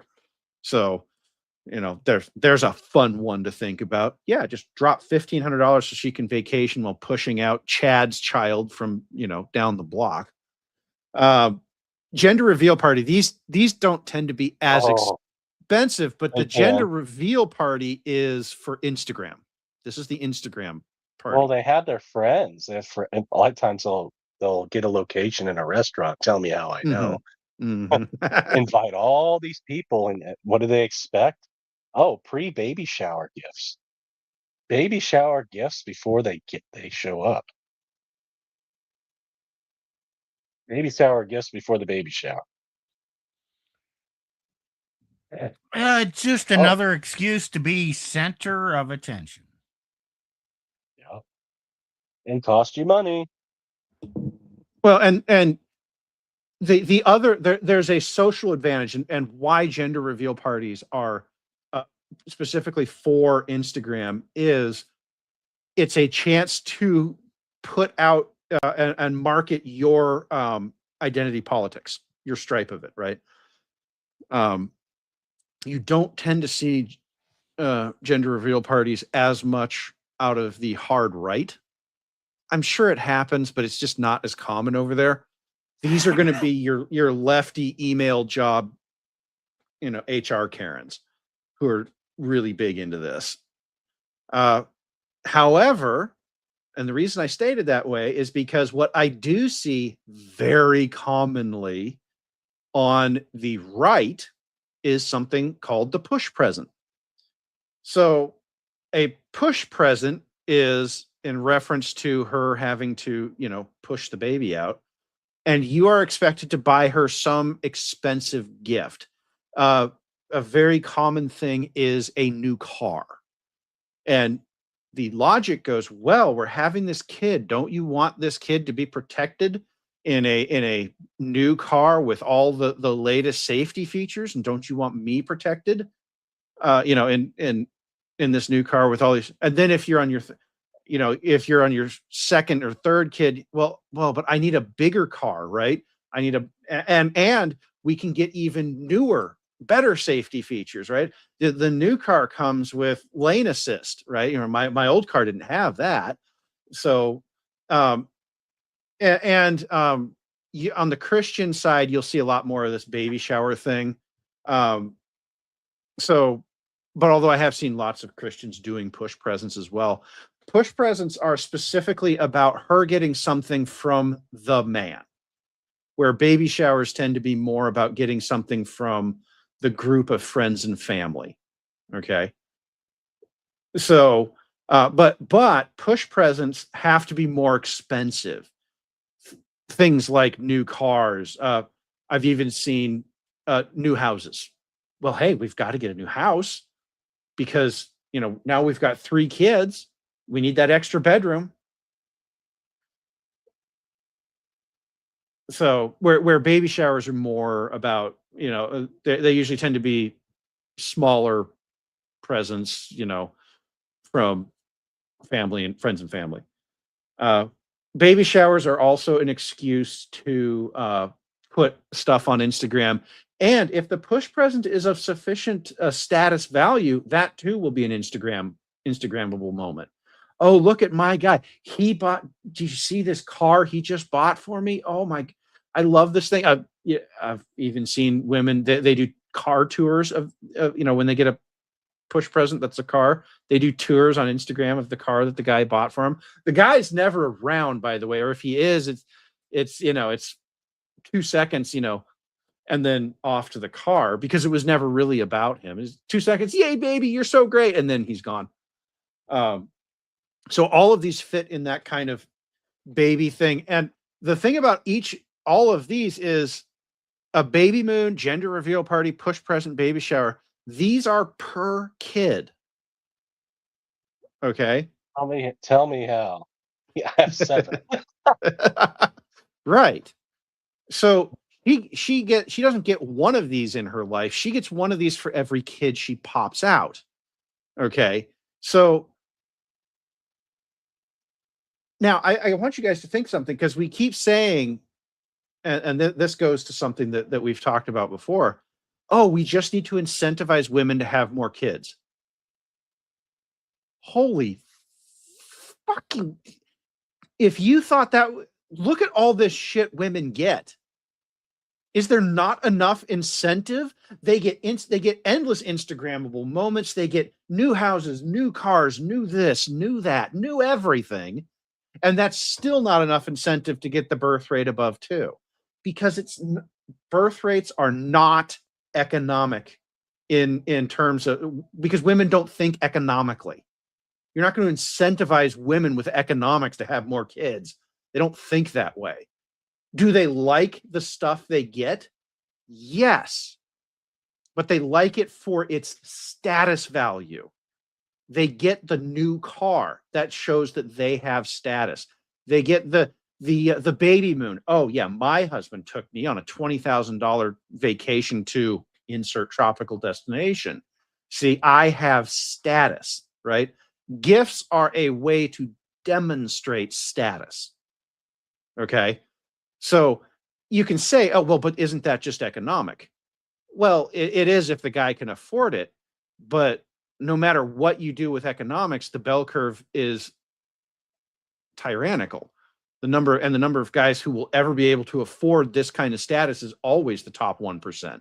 No matter how big you make the economic pie, it's always going to be, yeah, but Jane, she got a $30,000 push present or baby moon. Mine was only 20. You better spend 35 to 40 on my next one. Okay. Economics is it's an afterthought to these women. It's a thing that they you just use to get what they want, which is status. So yeah, on all of these, I look at them and I go, this is just women being women. And no matter how much incentives you give women, it's not enough. So you can't incentivize women because no amount of incentive will ever be enough. There will always just be more, I guess is what I'm trying to say. Okay. Have we beat the baby related stuff to death? You certainly have. You have anything else to say, Steve? No. Yeah. We got more stuff to get through. 2 hours in. Weekly date. Let's go to that one. Okay, it's not wrong to take your woman out on a date, but hey, you got to keep dating your woman, and she just needs a break from all those kids, and she needs you just both need to go out and have a good time. So you got to pay like $100. You got $100 for whatever activity you're doing, probably going out to eat. She's gonna get her good time, and you might enjoy the meal.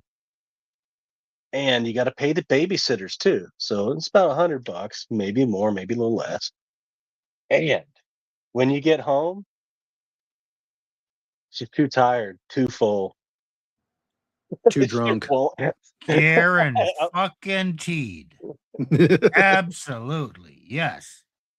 But she had The her suckers time. game. Was it about the couple, or was it about her? Oh, totally about her. Right. So Elena and I, we actually do weekly dates. We just don't leave the house. I've actually broken her enough that she's a bit of a homebody, and I love it. But we do have, it's actually kind of turned into a weekly ritual almost. But I don't want to give too many details, but it's like there's this weekly ritual that we do, and we spend time together. Yeah, see, she says, I hate going to public places. So she prefers that we bring the date home, which I'm fine with because I'm not a huge fan of public places either. But so like that, I guess what I'm saying is, Nick, you're absolutely right. But the idea that it has to be out of the house, I think, is really where people get twisted. It doesn't have to be. She's got to brag to her friends. Well, she has to be able to take that Instagram pic of the meal, right, and post it to Instagram, And be able to brag to everybody that, oh, we went on this weekly date and blah blah blah blah blah. And the guy's like, I spent all that money and still got nothing. Oh yeah, the weekly dates, most guys won't get anything after those. However, for the next two, which are really just the same thing, this is the one of the 2 or 3 days in a year that a man might actually get something if she's not actually or actively looking to cheat or leave you. And that would be what, Nick? Simpentine's Day or Valentine's Day. Now, guys, on this one, you can't just do the weekly date thing. You really need to step up your restaurant game for this one to work. In my area, there's a few Michelin starred restaurants. I've been to them once or twice, but I bring that up because that's the level you need to be looking at. You need to be looking for the Michelin stars. And by the way, you need to be planning this months in advance because those places are going to be full of men trying to buy access to her pussy that evening. Yes, so you get to spend twice as much Five for times. half Five the times. experience. Well, okay, whatever. It's still a factor of 4. You don't get the best service. It's just going to be jam-packed with people, and you're going to have to pay through the fucking nose for that experience on that particular day. Mm-hmm. So you're better off saying, nah, we're going to do it 3 days after. But Steve, Get a that's not reasonable rate, Valentine's Day. But it's not as special because it's not the right day. Yes.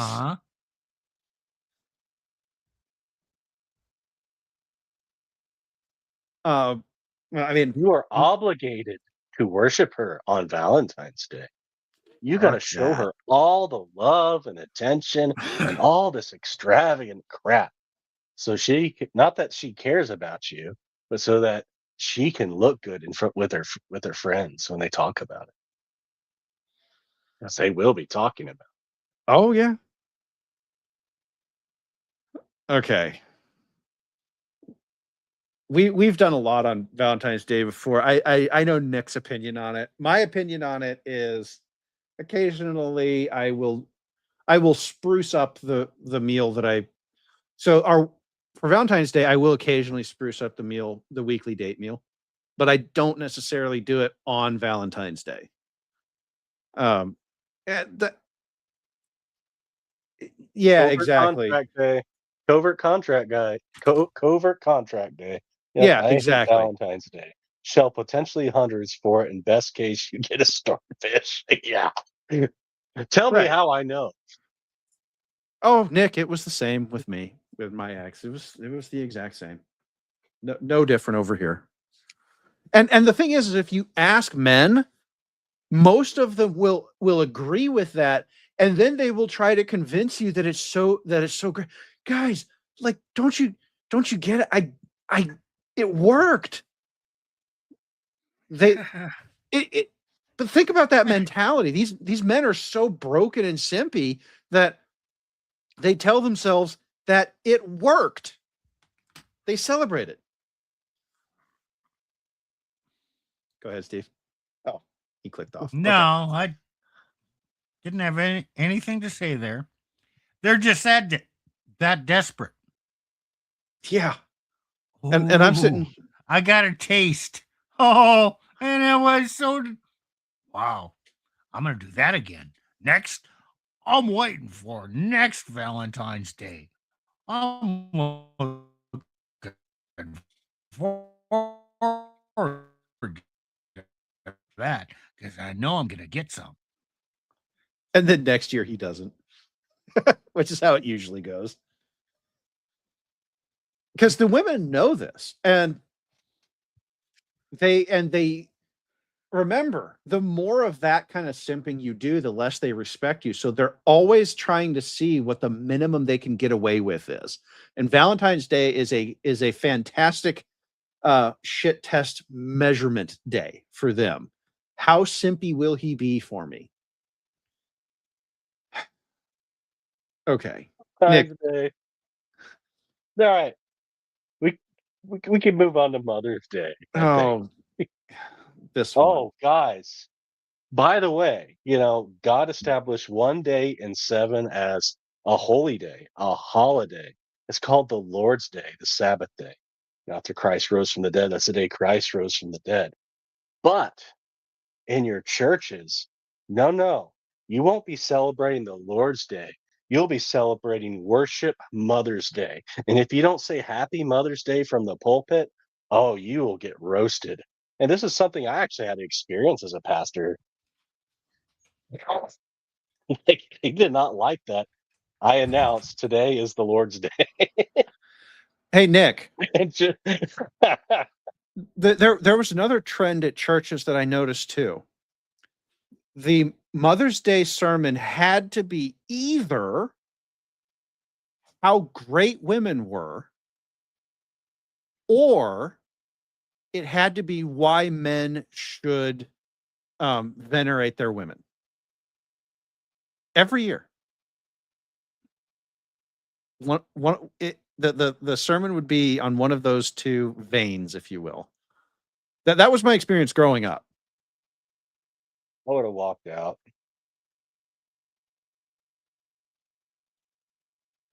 I started making walking out of the church something that I do actually more now, but I still did it then. Um, just get up and leave. Like, just don't put up with this, guys. If they're gonna kowtow to the secular calendar and overwrite the Lord's Day for these lifting up women days, just get out, leave. And it's okay if you make a scene about it. I'm not saying interrupt the sermon, but make it visible. Wait for everyone to sit down, then stand up and leave. Yep. Oh, yeah. They're hijacking the Lord's Day to venerate women. It's not Mother's Day, it's the Lord's Day. And by the way, Mother's Day, talking about her special days, not only is it competing for the Lord's Day, which is an abomination, but your work at home, you still, even if you're married, if you have a kid with this woman, right? Your wife, supposedly, you are obligated to not only buy, you have to buy usually the kids' presents to her, and usually you still have to get her something and have Mm-hmm. special meals and slave away and just make her day so special because guess what? Society has deemed you must worship Women Day. You know, it's like the general idea of setting aside a day for, you know, where we take care of a person and recognize the good that they do in our lives. I don't think it's a bad idea in general. I think we have so horrifically commercialized it and turned it into a not just a performance, but yet another excuse to spend lots of money on the person. Because I mean, you see right down the list, there's Father's Day. Yeah, but really the mom still decides what we're doing on Father's Day. You know, it'll still be what she wants. It'll be an expensive dinner. It'll be a, you know, it'll be a trip. Or you know, I even had this growing up. It would be we would go to somewhere that the dad would enjoy going, right? But she still, you know, decided what that was instead of asking. And the dads just kind of had to go along with it. Who gets to pay the bill? Oh, well, the dads do. Because particularly in these Christian spaces, the women don't always have jobs of their own to pay out of.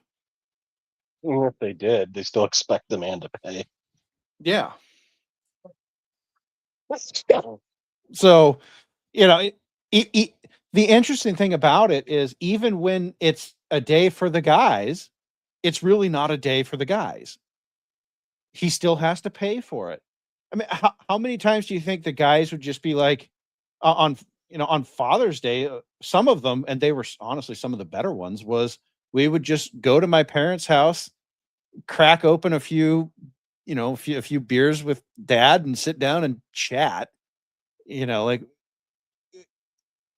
men don't want much. It's the women who want this stuff, and they push it. They make us do it. And if you had frame, you know what you'd say? No.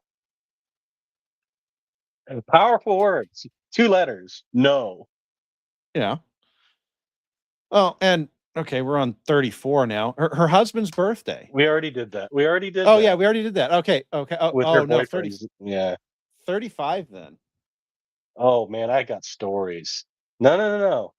You got to buy all these I actually don't celebrate Halloween anymore, but did for a few years, and she still did it after I told her not to. But hey, you gotta buy all this crap, dress the kids up, and the girl dresses herself up so she can take all these pictures and put it on Facebook and Instagram.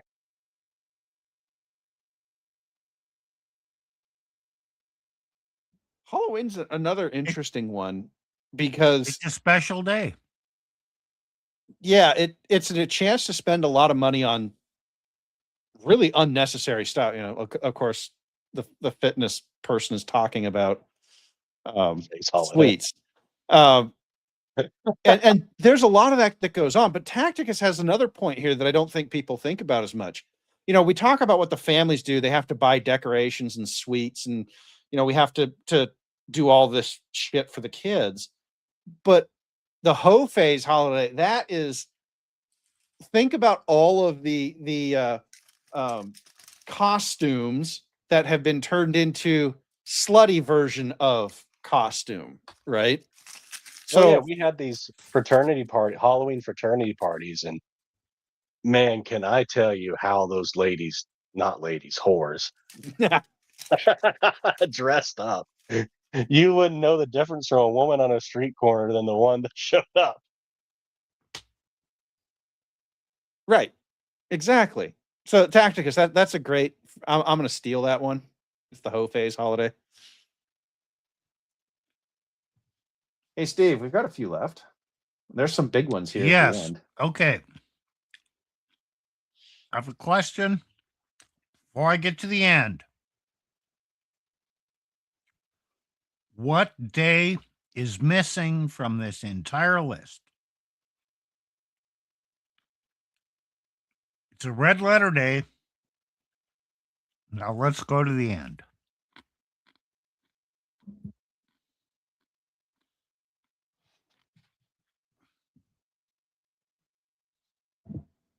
Thanksgiving. I really don't have too much of a problem with Thanksgiving, guys. Mm. But women do what women do. Where you just want to have a good family get together and have friends over, perhaps have a turkey, mashed potatoes, sweet potato pie, whatever, apple pie, pumpkin pie, the stuffing or dressing, whatever you do, and maybe some rolls or whatever it is. Okay, you have people over. Maybe there's a football game on afterwards. Great day. It's a nice, Okay, relaxing day. I think it's a great day to celebrate. Thanksgiving and Christmas are interesting ones because they both share a fact that is not true of almost all the rest of these days, and that is everything's closed. The opportunities for her to extract from you, the man, are very limited. There's nowhere to go out to be seen, right? So she kind of has to do this thing at home. However, there is a day on here that should be in between Thanksgiving and Christmas that's missing. Uh-oh. What day is that, Nick? Oh no. Black Friday. Black Friday. Absolutely. So if Thanksgiving, everything is closed, and it certainly is in my area, rural. That's your special shopping day. That's her special shopping day. This is when you need to go get all He's of the got a Christmas great presents. deal. He's got a great deal. Yes. Oh, It's a the great great deal. I had to spend this money. It was such a great deal. because you were going to save but no, now you get to apply all that girl math you've been storing up, you know, for, right? It's like, but I saved $200 by buying on Black Friday. Can I tell you a funny Thanksgiving story? So, you know how you get together with the family and you're praying before the meal and let's go around the table and everybody has to say what they're thankful for. So, this is my second marriage. So, we go around the table and truly, sincerely, I said, I'm thankful for my wife. She was a good wife at that time. So, okay, well, that put her in the highlight. probably got some brownie points from it, but that wasn't my motivation. Here's the funny part. After I said that, you should have seen the other men around the table tripping over themselves to be thankful for their wives, too. Oh God, yes. Said it, I have to say it now too, or else I'm gonna hear about it later. That's just hilarious. Yeah, yeah, me too. Me too. It's the male me too. wait, no. I love my wife too. Simpry is absolutely a contagious disease. It is a highly contagious disease, particularly amongst men without frame. In fact, I would say it has a contagion factor of 100. For any man not immunized with the red pill, it is 100% fatal and 100% contagious, 100% fatal.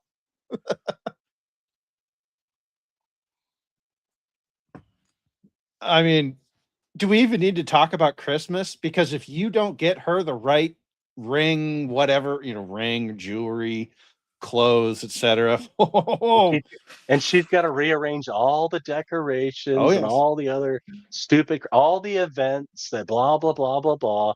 Take all the pictures with her and the kids, and you really don't matter, by the way. Just saying,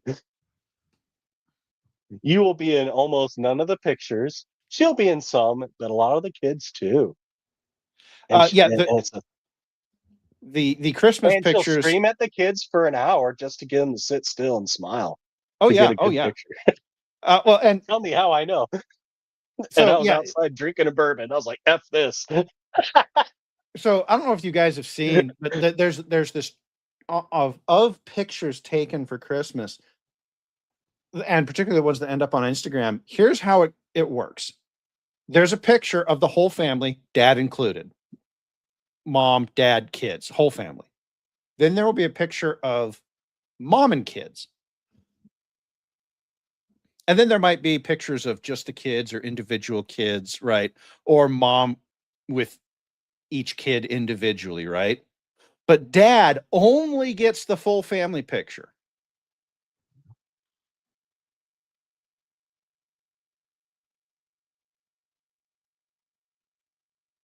I'm just Yeah. I'm just pointing things out that you'll see on the internet. I've actually seen this one personally on Elena's Instagram, just amongst friends that we know. That's what they do. And by the way, absolutely. And when I became convicted not to celebrate holidays not found in Holy Scripture, as a good Presbyterian, oh no! Talk about she didn't care other. It was all the days that getting crap and giving stuff out. Christmas, you're not going to give gifts to the kids for Christmas.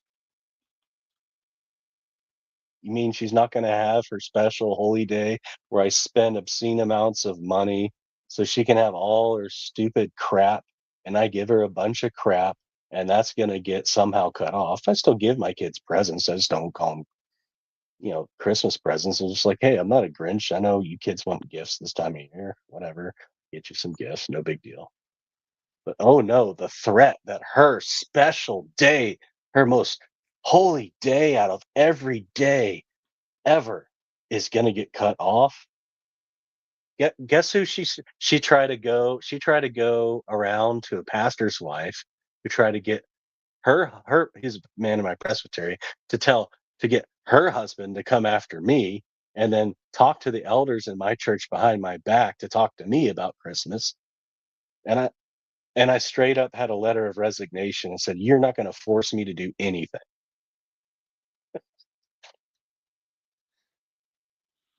Yeah. I think you picked the wrong woman, Nick. Yeah. But no, I Although swear, you get these you know church what? ladies, you cut off Christmas, this will probably happen. They will freak out and do all this crap they because will. The church ladies will definitely. freak out. No, I don't. the I don't the agree men in the with you church, about your view on that, but of course you don't. I do agree that it's your prerogative as the husband and the father to say that. My view on Christmas is this. Christmas should be about families, not gift giving. Yep.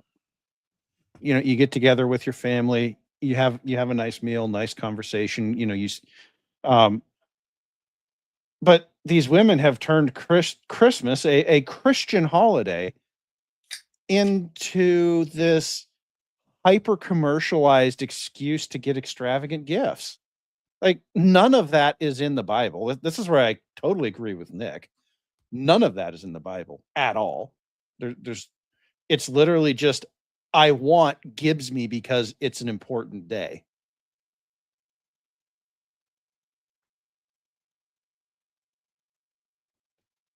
All right. Do we want to do the next one on the list?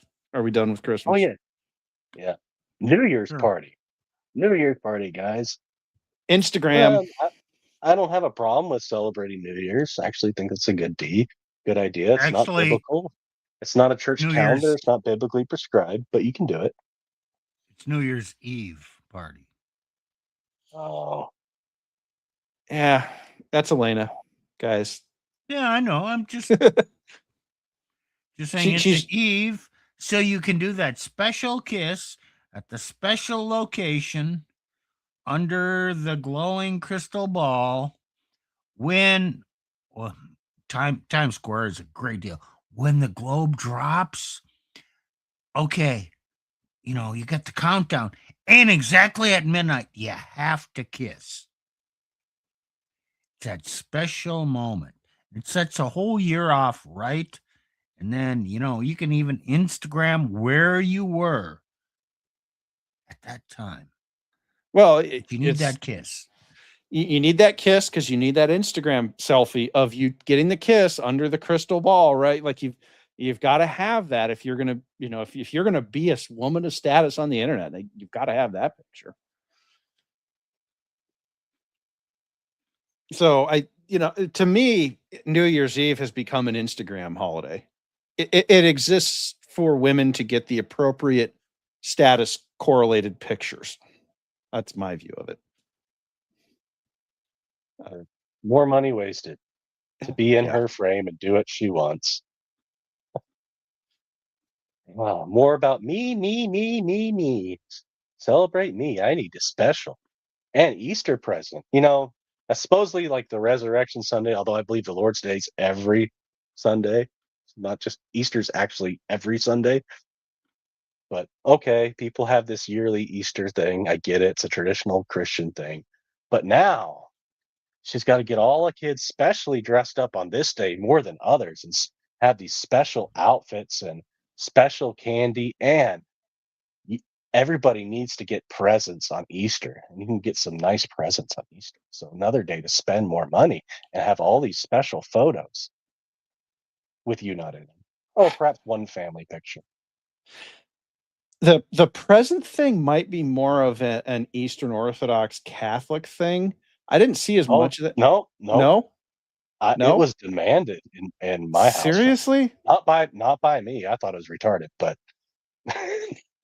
So it's infected because when I was growing up in the Presbyterian church, that didn't happen. But oh no. oh, well, I mean, we kind of have made a point of pointing out on this channel how far the Presbyterian church has fallen in recent days. Okay, so Easter presents are a thing now. Okay, good to know. Not going to do it. When they can do it, it's when I'm telling you, when they can do it, a lot of them will. Just another reason to celebrate themselves and spend more money. And it's never ending. Any other Nick. comment on that one? Nick, has anyone ever told you that you're a curmudgeon? I don't care.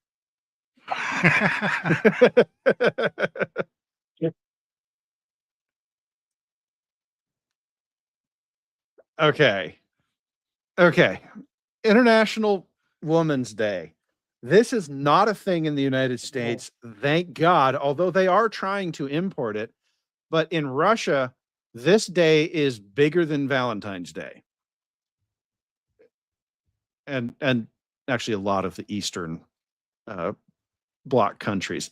So basically on this one, just take Valentine's Day and apply everything we said about that one to this one.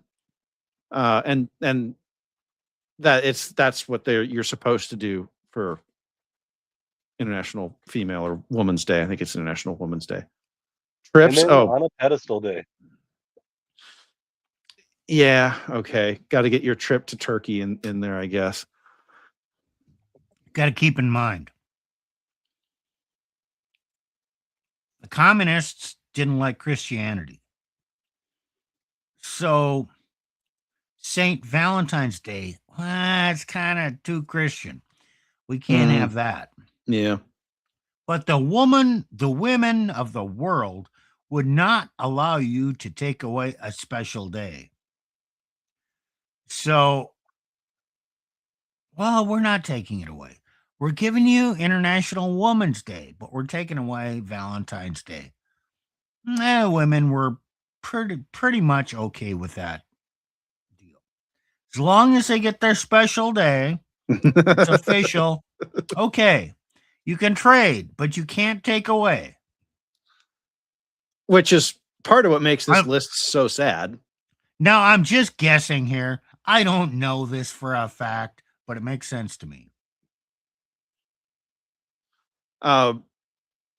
Well, so she puts here at the end, probably one of the biggest ones now. Oh, well, that's ridiculous. Lana says a lot of business owners gift, she means flowers, to all of their female employees. Yeah, that's excessive. Here, I'll put this one away. So divorce parties. This has gotten to be a real big thing in the last 10 to 15 years. And these women will, at least pre-COVID, 2018-19, I was seeing women were having not just divorce parties, but they were having divorce vacations to tropical islands. Like these women were dropping dropping 20 grand on exotic vacations to celebrate their divorces. Yeah, or more than one. So, this is just, you're celebrating the destruction of a relationship. If you have kids, you're celebrating the destruction of your kids. This one is, a lot of the stuff we've looked at tonight has been in this kind of gives me vein, gives me stuff, gives me money, gives me status. This one is, now we are celebrating the destruction of other human beings. There's one other thing. When a woman goes on a divorce vacation, she's dropping a lot of cash. There's another thing that's also dropping. Yeah. Yeah. Yep. We don't need to say it for YouTube, but yep. Oh yeah, girls get, they get run through on these, and the guys know this. And hey, she's single, she's fair game now, and they know, and they also know that she's not looking for long-term relationships. So for a lot of guys, the divorce hen party is, it's a great, if you can figure out where the women are which resorts they're going to be at, that can be a really good game to play. And these women will buy shit for you. You can do the whole what's that term for that? Man-child thing. And the last two on the list are more. What? It's a disgusting. Oh yeah, and this one's actual evil, where the rest are more just give me more stuff, adoration, etc. The last two are more dealing with other religions, other religions' holy days.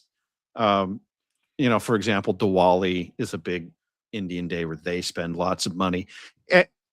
That's interesting to put on here simply because it points out that this isn't just a Western a Western Christian phenomenon.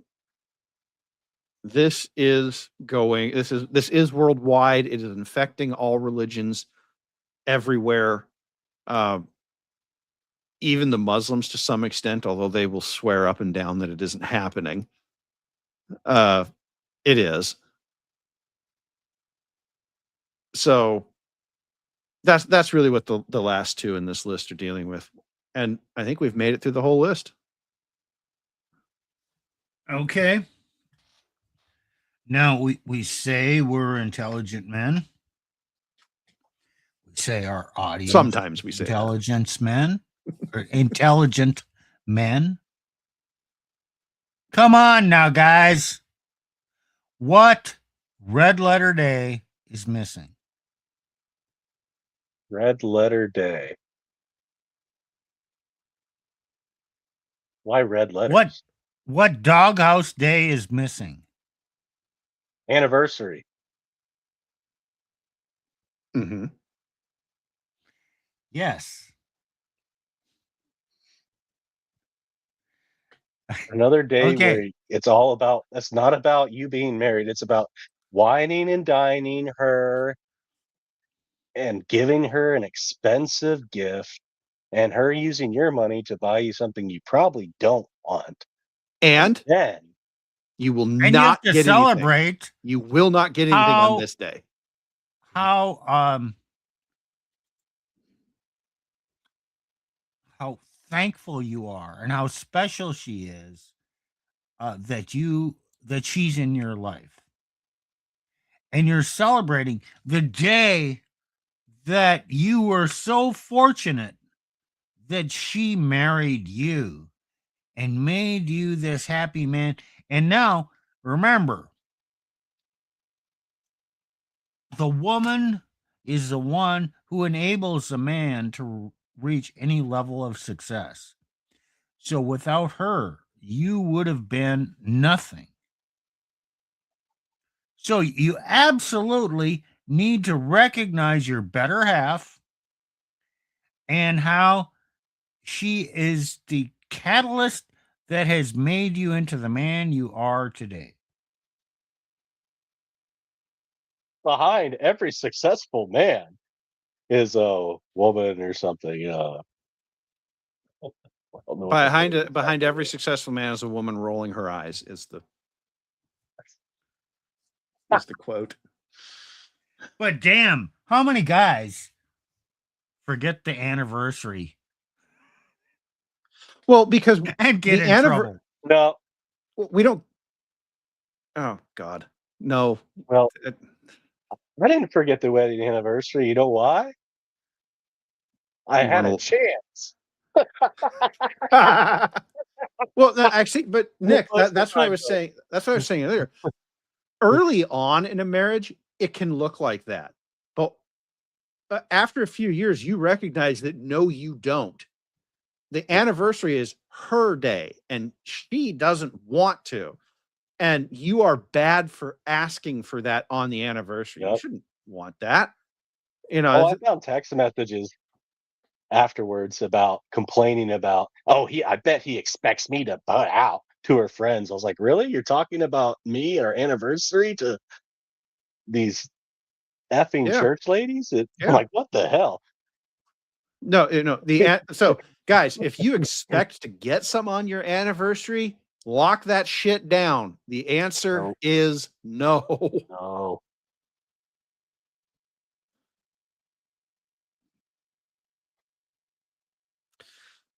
All right. I think we have gone through quite the list there. We have. Now, you want to summarize the lesson here, Plutarch? I can think of a few. Okay, go ahead. One lesson I would take from this is women have three different categories of special days. There's give me status days, give me stuff days, and give me money days. And there are no days for you in this. Okay. And that would be my first lesson is she's gonna she has all these things she's going to get from these days, and none of it's for you. Even if it says it's for you, right? It's not really for you. So there you go. There's one of them. The other one is, and I keep going back to this, in a marriage, I do not care how much money, muscles, and game you have. Because if you don't have ironclad frame, none of those things will be enough. And what this list shows is not just how many men don't have frame, although that's a very real thing. It goes to show all the various ways that women will try to keep you from having frame.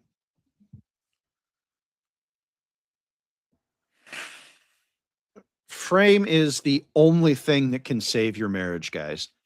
And I say that, and I have to put an asterisk next to it, because if you try to inject frame into a relationship that's been going on for a while, where she's gotten all of this stuff before, and you start saying, oh no, we're not doing that anymore, she will lose her ever-loving mind. Just ask Nick how that worked for him. Doesn't work, guys. Well, it might work, but expect an explosion, expect her extreme rebellion, perhaps expect her to leave. I would actually just start with the mentality of expect her to leave and be pleasantly surprised if she doesn't.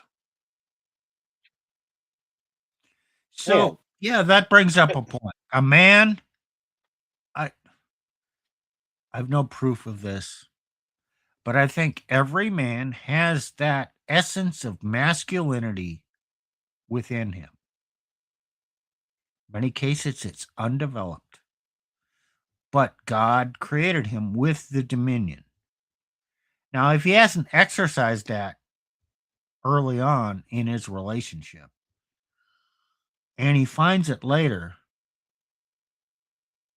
I have not seen any man assert his headship over a marriage when he didn't have it from the beginning.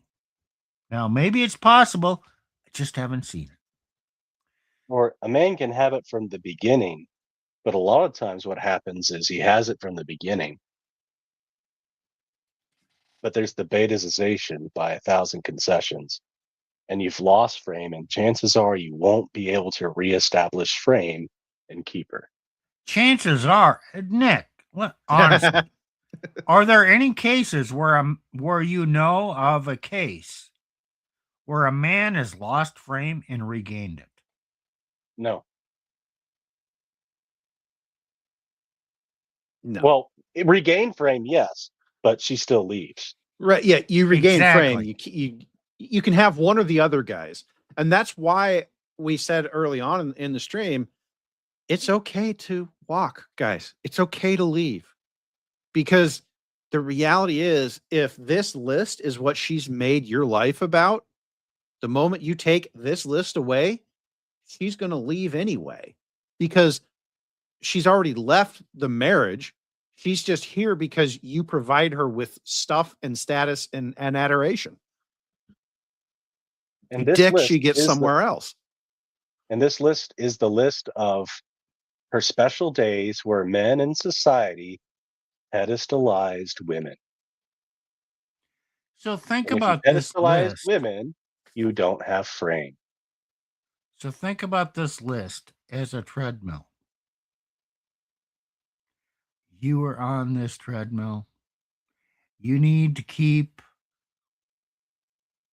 doing your job for her next special day, making her feel special. You're like just a horse on the treadmill turning the mill. This is an old-fashioned analogy. There's no way off that treadmill unless you have frame. And if you have frame, none of this matters. The list doesn't matter. Okay, now, am I saying a man with frame shouldn't pay any attention to these things? Absolutely not. A man with frame will appreciate his woman, will give her attention, and will celebrate appropriately, or choose to not celebrate this day, but show her appreciation on another day. As long as she's happy to be with him, she's a happy woman. She expects him on these special days to prove how special she is so she can evaluate whether he is worthy of her. She'll never be happy. And it's upside down, backwards. Not going to work.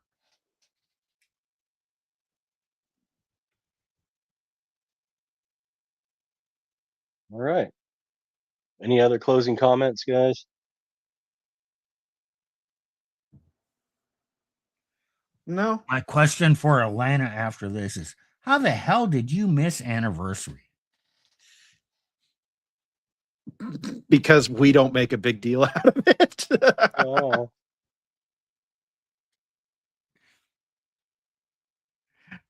Uh, No, that's the answer, Steve. I already know the answer because we don't make it. I know. I like to tease her.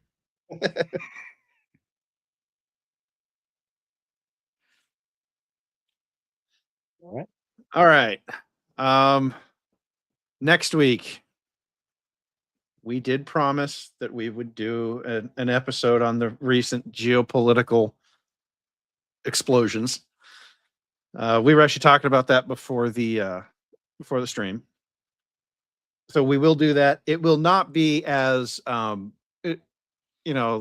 structured as my last couple.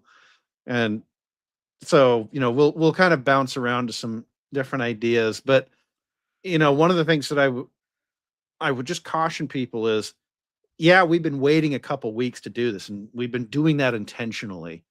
But thinking back to the start of the Ukraine war, it took months to really know what was actually going to happen. Yeah, the first couple weeks you started to get an idea.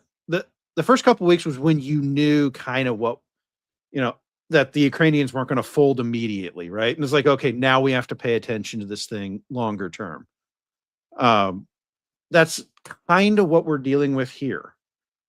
So we've been, and there could be more to come. There could be, Trump could just decide he's done this weekend, and then we get to do a geopolitical summary of what did and didn't happen.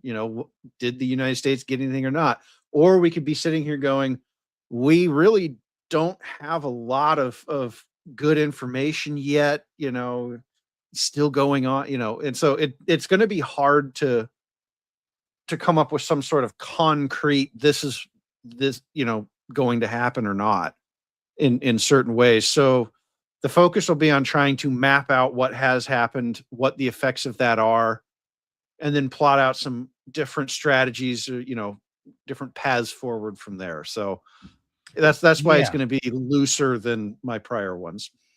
Don't underestimate the pressures, the world pressures to end this thing and open up the streets. Yeah. They're huge. Trump is under a lot of pressure. A lot. So that'll be next week. If you guys enjoyed the stream tonight, this one was a little more fun, I think, which is good. We need to do those every now and again. And the idea actually did come from Elena. She was the one who popped the ridiculous Instagram post that started this whole thing into our group chat. So we do have to give her a little bit of a shout out there. But there was a lot of stuff tonight that's just kind of red meat, red pill content. So if you know a guy, particularly a married man, who's suffering through this list, please send this video to them. Please send this. They need to hear this stuff that we talked about tonight. If you want to hear more from us, give us a subscribe. And Saturday, Elena wants to talk about female delusions because we did the 5 male delusions last week. So now she wants to follow up with the 5 female delusions, although how she's going to do 5, I have no idea. It'll probably be the 5 categories of female delusions. No. Actually not. When we missed last Saturday, she called me. She was feeling upset because she overslept. Okay, big deal. So we talked about it. And I kind of guided her into saying, okay, here's the categories. The feelings fall under here. And then all of a sudden, oh man, now this makes a lot more sense. Well, we'll see. Yeah, Steve, we'll see. You'll see how you do on Saturday. So that's Saturday, and yeah, we will see you either Saturday or next Wednesday for more geopolitics, because we do a lot of that because I'm a nerd. And yeah, we'll see y'all next week. Later.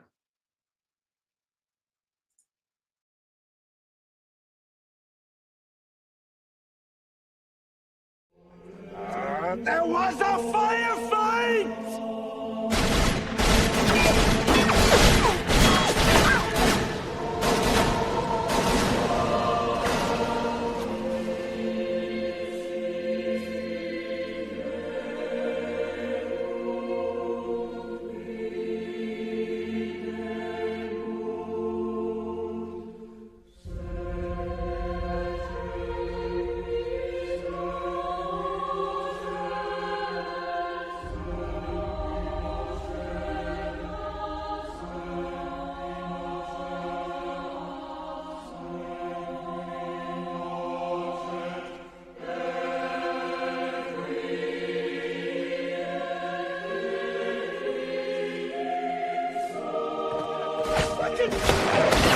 Son of a bitch!